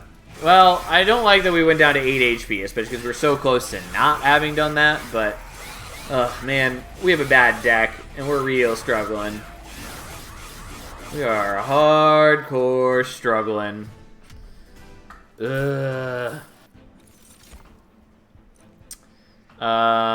I will take an Ancient Synergy, maybe? Titan's Tooth is also okay.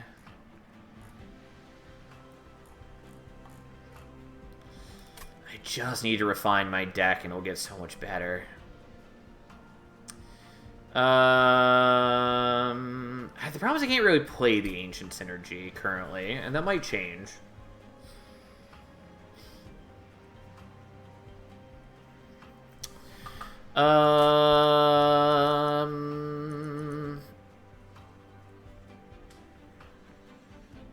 Preserve is free and can save cards for follow-up turns. That's not a bad point. Fine, I'll take it. I don't love Preserve, but you make a solid argument. Skip on that. I thought about Alloy the Ancient. It wouldn't have been bad, but here we are. Heal me, please. I badly need it. I don't need the multi-strike. I just want the incant armor on you.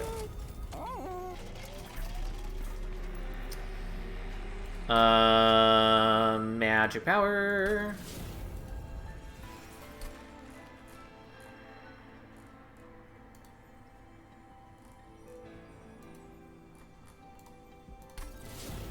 Not that I, like, totally want to be taking more shards, but I do want a thinner deck. Alright, let's aggressively fix our deck.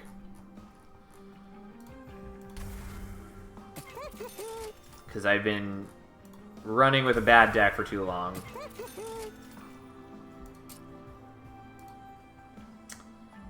Not using Preserve seems harder when we spam Foregone Power from Can't. Yeah, but we're going to try to not have to do that too much going forward.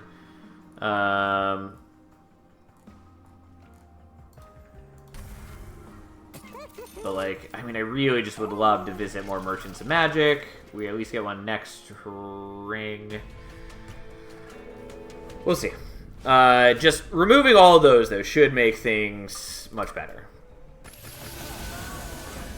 I just haven't felt capable of the removals yet. Do we want to set a bottom floor? We might want to set a bottom floor.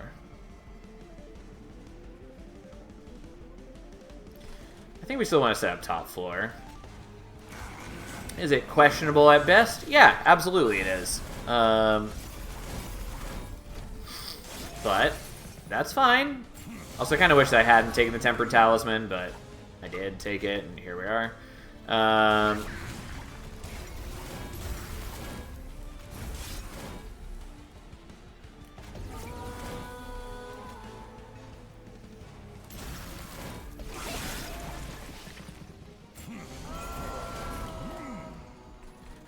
Okay.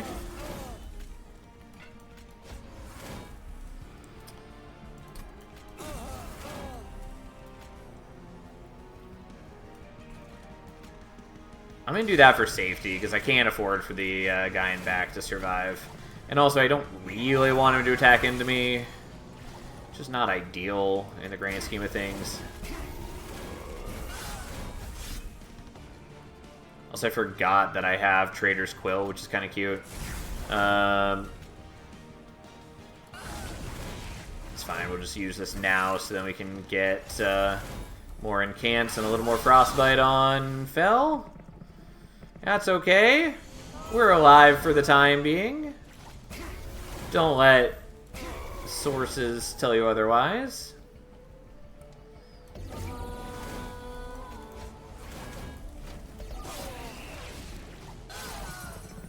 Okay. Look at this deck. It's sort of coming together.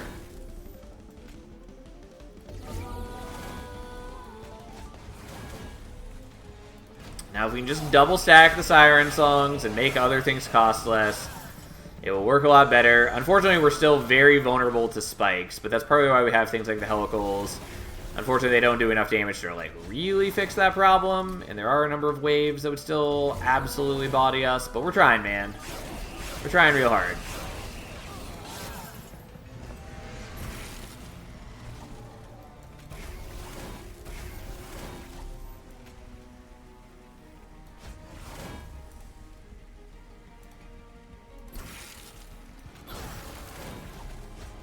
That's fine. I don't really care that we discarded our Permafrost card. It's not a big deal to me. Sure, we'll do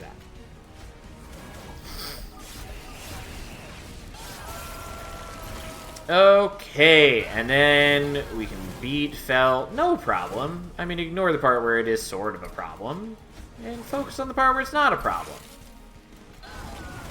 But either way, we get there. It's fine. We got health to spare.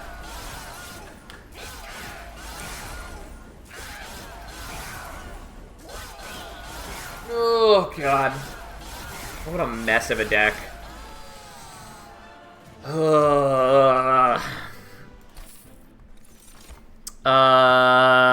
Fuck it. Fine. I'll take a third one.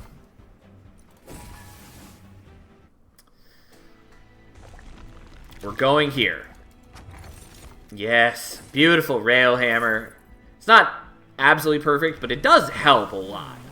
Please do real damage, Soul Guard. We have a terrible incant deck. Like, we just don't do damage.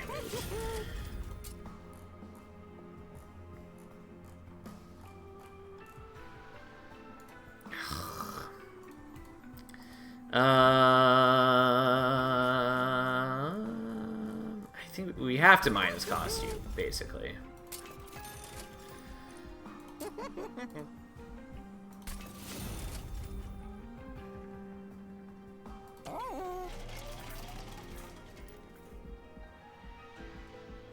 I will take the gold.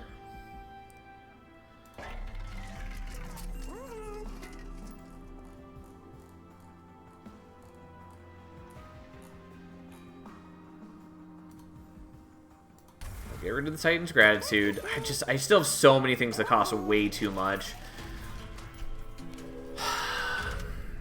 And it's not great, but it's fine. We can minus cost 2 more things. We'll get 2 removals. We get to dupe something. We'll figure it out.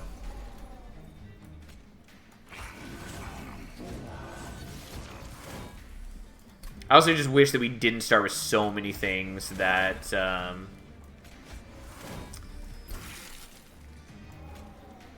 I could have done this differently. That's fine. I'm still going to do it this way. Who cares? I also wish that we didn't start with so many things that discarded randomly. You know, that would have been nice.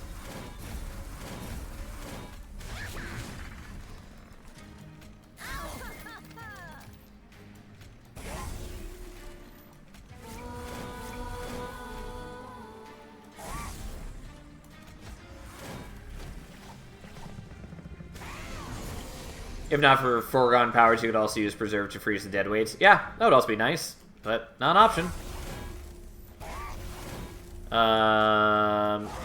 Yeah, I messed this up a little bit. I might need to redo this because this guy surviving is tantamount to death.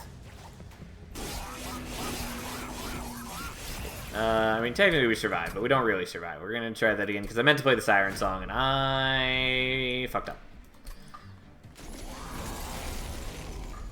I accidentally didn't play the Siren Song, which was what I, in the biz, might call kind of a problem.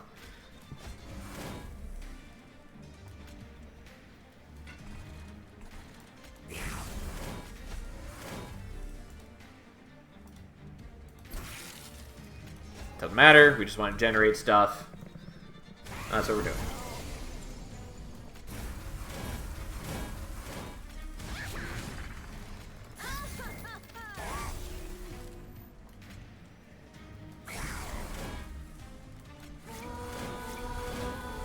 And yeah, I could have gone Frostbite on these guys, but so be it. Okay.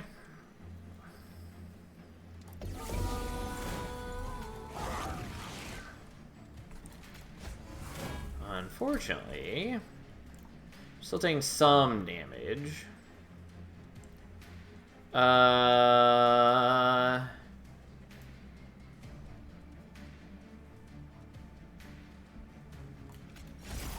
so then we take a little less damage. Unfortunately, discarded the one thing I did want it to keep, but whatever. Substantially less damage, so that's something.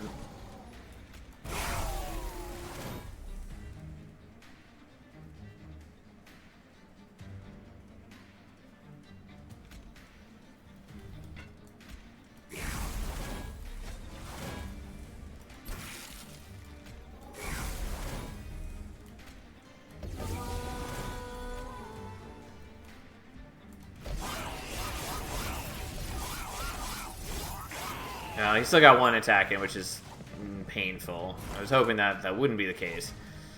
But here we are. Please kill these before they can hurt me.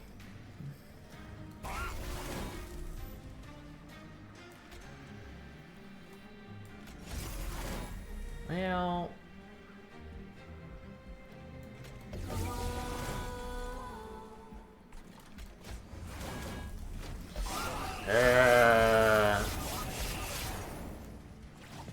This is why we need double stack on more of our Siren Songs.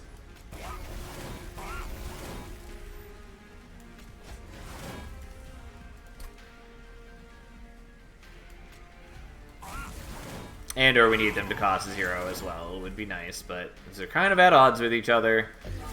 Either way, we're doing what we can. We're going to beat the boss, no problem. It's just a matter of whether we can beat the upcoming rings or not.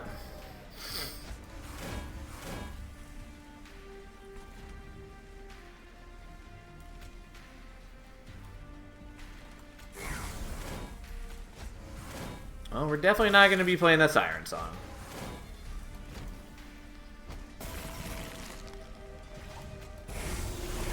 I mean, I know we're just making the boss stronger, but that's fine. It's not a big deal. Okay. God, in Soul Guard, you just don't do enough damage. You're doing like 300 damage a hit, but it's not as exciting as we would prefer it to be. Again, I don't have the best incant deck by a wide margin, but it's fine. He's doing some damage. It's just that my deck is a clusterfuck.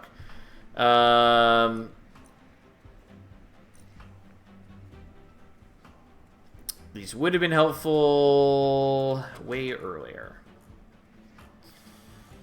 And now they are, dare I say, not super helpful. The Ice Storm is cute, but... I mean, I guess we do have... Alright, I'm gonna take it. That's fine. We're skipping those. Alright, what misery belongs to us? Vaguely cute. Light Soak Casing. Actually, probably worth taking here. Yeah, it probably is.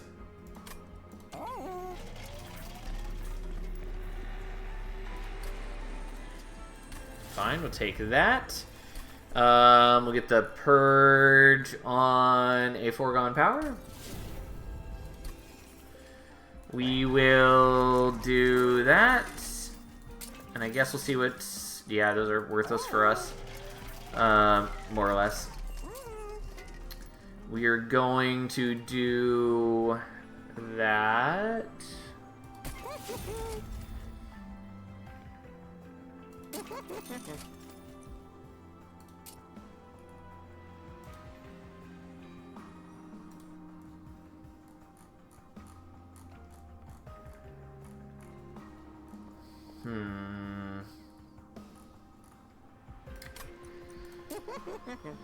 Because I could make one of these cost 0, which is also appealing.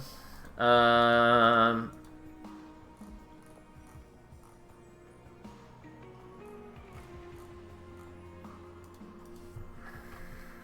also deciding what to dupe, because I'm considering doing another Siren Song, and by that I mean duping one of the double-stacked Siren Songs.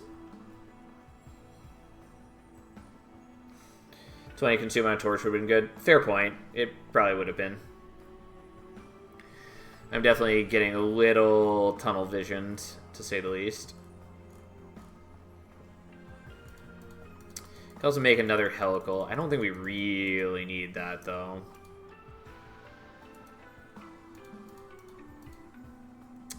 I think we are going to make that cost 0. Is that true? Yeah. That is what we're going to do. 10 magic power goes... I guess here.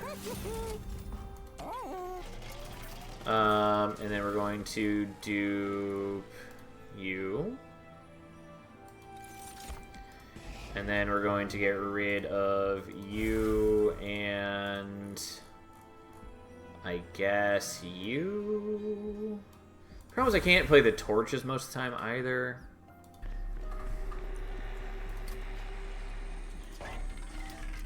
I can't afford that. Fine. Not that exciting. We'll see what we can make work here. I mean, like, we're mostly okay as long as we don't hit Spike's floors, but the Spike's ones do kind of mess with us. We'll see what we can do.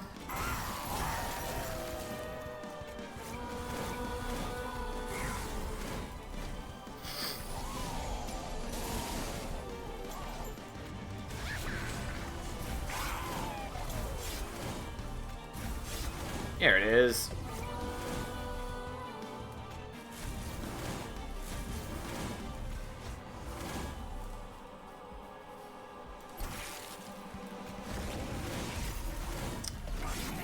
Alright, we get some damage in on Patient.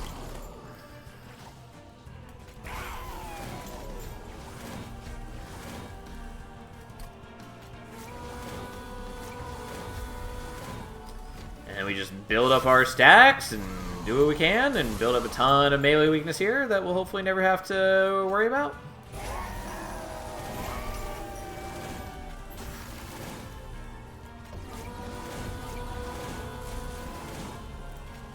And at least our incanting is going a lot better. We're still not pumping out a lot of damage, though, because Dire Channel is just not that great. But we're making a deck, and we're trying to make it work.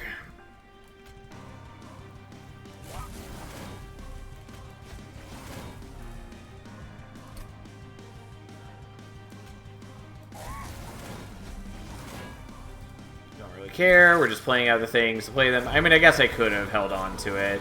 And I suppose we could have held on to one of the Siren songs instead of just using it for raw and canned material, but I get carried away. That's for sure.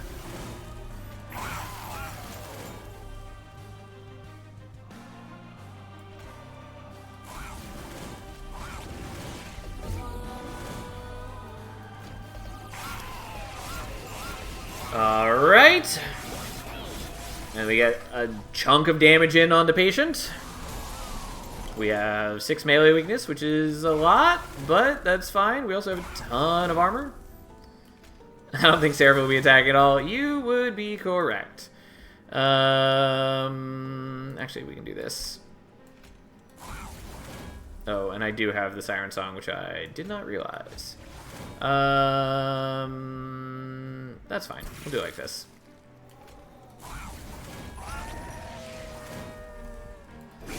We still take a lot of damage because of the melee weakness, but it's not a big deal.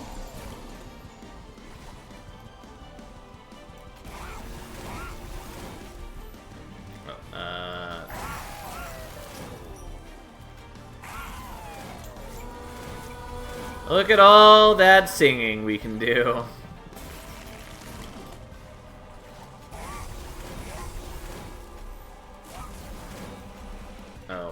Nope, we're fine. We have the 0 cost one. Everything's okay.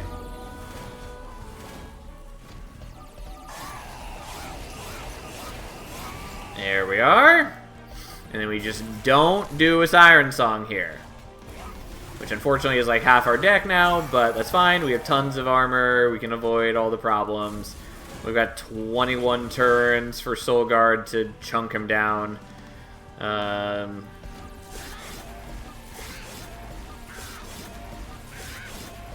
He'll get there eventually. Ta-da!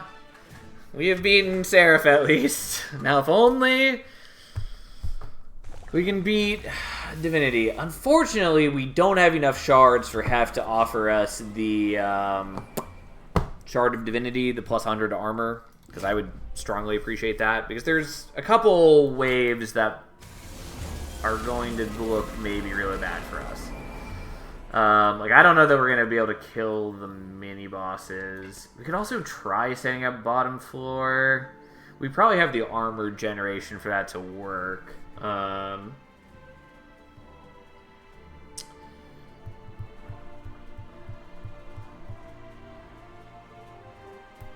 Which would also give us time for the... I mean, we'd lose a lot of incants off of the Siren Songs, but it's still maybe the way to go. I'm going to try and see how it works. We'll see what happens.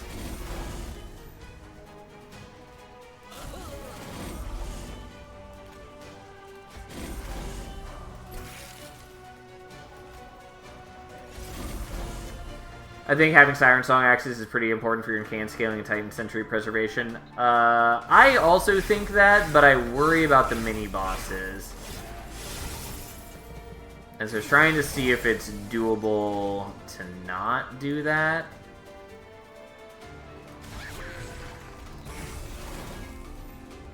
but I don't know if it is or not.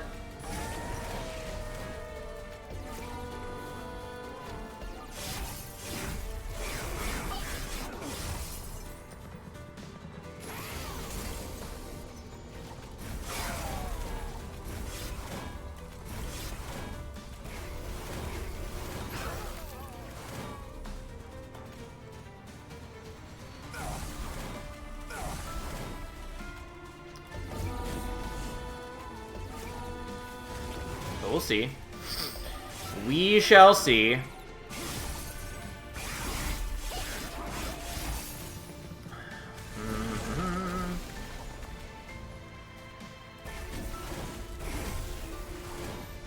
Maybe I shouldn't have quite killed his buddy. Either way, we're dazing you.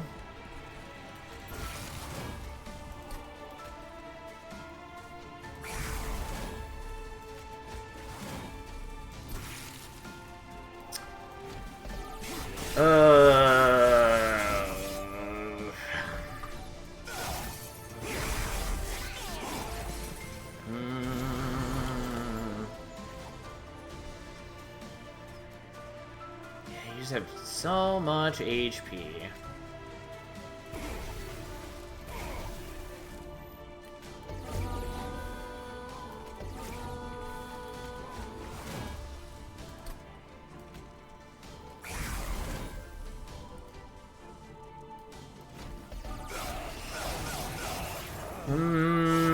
It's just a matter of whether we can actually kill him or not. I mean, the Titan Sentry result's taken a beating, but we'll see. We'll see what we can do.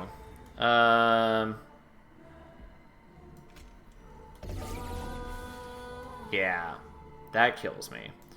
But that doesn't. Okay. So, some things we have learned today.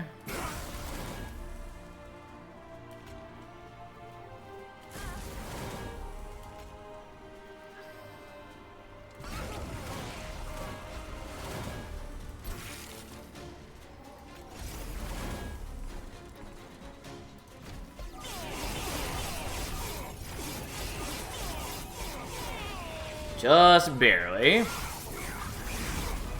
Oh, and we get the fucking... Yeah, the Ember Drain is not great for us, unfortunately. Luckily, we can still do this, but that Ember Drain is bad. It hurts us more than I care to admit.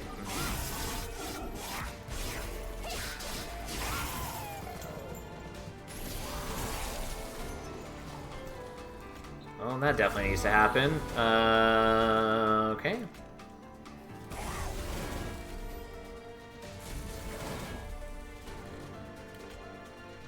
Oh, we actually want to save that if we can. Yeah. Okay, that actually worked out all right. It's not great.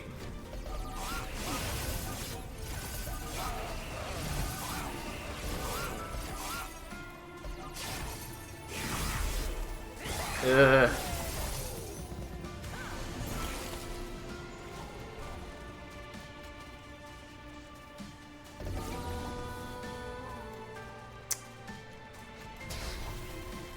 We're alive from that, just barely. And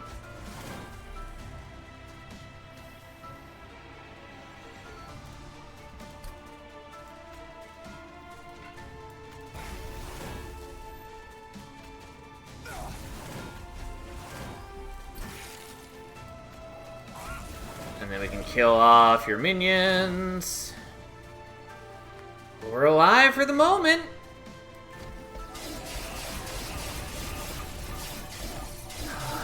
And then he does get one hit in.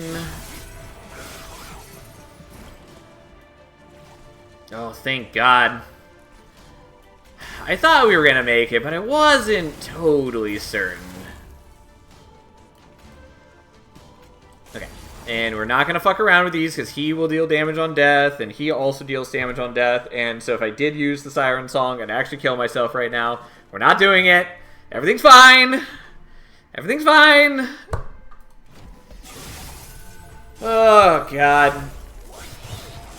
Like, our poor shark just barely holds on, and he has bought us enough time that Soul Guard can then just slowly kill Divinity. And even the Imp, you know, did some work for us because he's just holding on to armor. Although, like, Soul Guard still has a fuck ton of armor. And there we go. Fucking Dire Channel, everybody. Oh, God, what a clusterfuck that was. But we made it work. We made it work. It just wasn't particularly strong at any point of the game.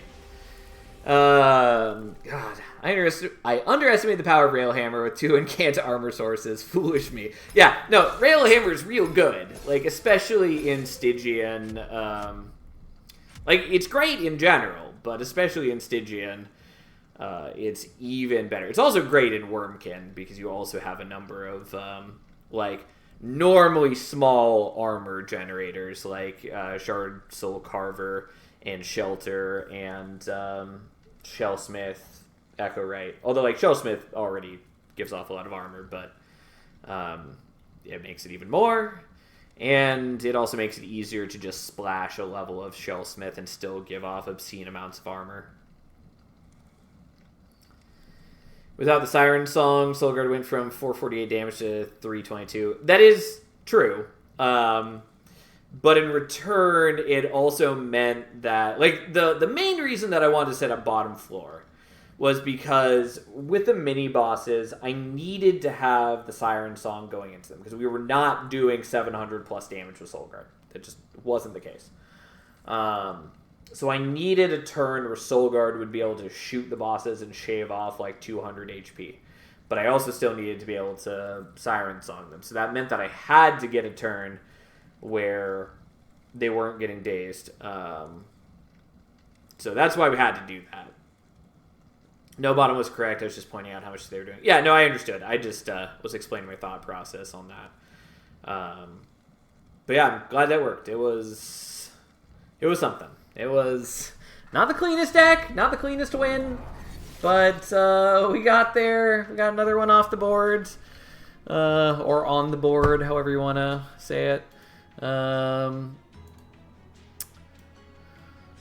was Dire Channel, which I'm glad to get off the board already, because that is one of the more difficult ones, kind of. Like, again, it's not that hard to just have Dire Channel in a winning deck. It is hard to have Dire Channel be a meaningful part of a winning deck. If we had thought about it, we could have taken Swarm and made it 0 to help that last fight. I did think about it, but I already knew that I was going to have trouble. Well, a couple things. One, I knew that I was going to have trouble with minus costing enough things in my deck. Number 2, I didn't necessarily want it discarding things. And number 3, well, also I wasn't going to get holdover on it. And then number 4, I did want enemies attacking into the Frostbite Shark. And so I specifically didn't take Frenzy Swarm because of those reasons. And I was reasonably confident that with Railhammer we were going to be able to do enough defense. Next request is any Melting Remnant, because it's my favorite. If I can just make another request, that is. You definitely could make another request, but yeah, we are done for the night because I generous stop at this time, and also tomorrow in particular I gotta do morning things because my Friday stuff got moved to Thursday, so I need to be awake in 4.5 hours. So we're gonna eke out a little bit of sleep between now and then. And yeah. That said, we'll be back tomorrow. We'll do more Monster Train. Actually, what day is it? Is today? Yeah, we're rolling to Thursday. I haven't lost track of time entirely. Not me. Anyways, we'll be back tomorrow. We'll do more of this. So if you do have requests, let me know then. But we're just going to keep doing this for a while. I will be uploading it to YouTube once I stop being a lazy person. Ideally, I'll have it uploaded tomorrow. But that requires me to be a diligent person in a way that I have not been for a while. So, anyways, thanks for hanging out, everyone. It's a lot of fun. I do love playing Monster Train, and I like redoing the challenge. I think it's a lot of fun, because it really does force you to build your deck differently. And it doesn't let you rely on some crutches that you might normally play with. Like, for instance, with Wilden 10, my most common build is taking Strangler Predator mix, and I can't do that. And same with Queen. Like, it's really nice to have the option to take at least one rank of Imp Parade or two mixed with Imperialist for any number of reasons. But it gives you just a lot more consistency to have that as an option. And so, again, can't do that. In addition to, of course, having to actually, like, win a run where Reaper and Royalty are, like, contributing. Anyways, rambling aside, thanks for hanging out. We'll be back tomorrow. We'll play more Monster Train. Have a nice night, everyone. Thanks for being here.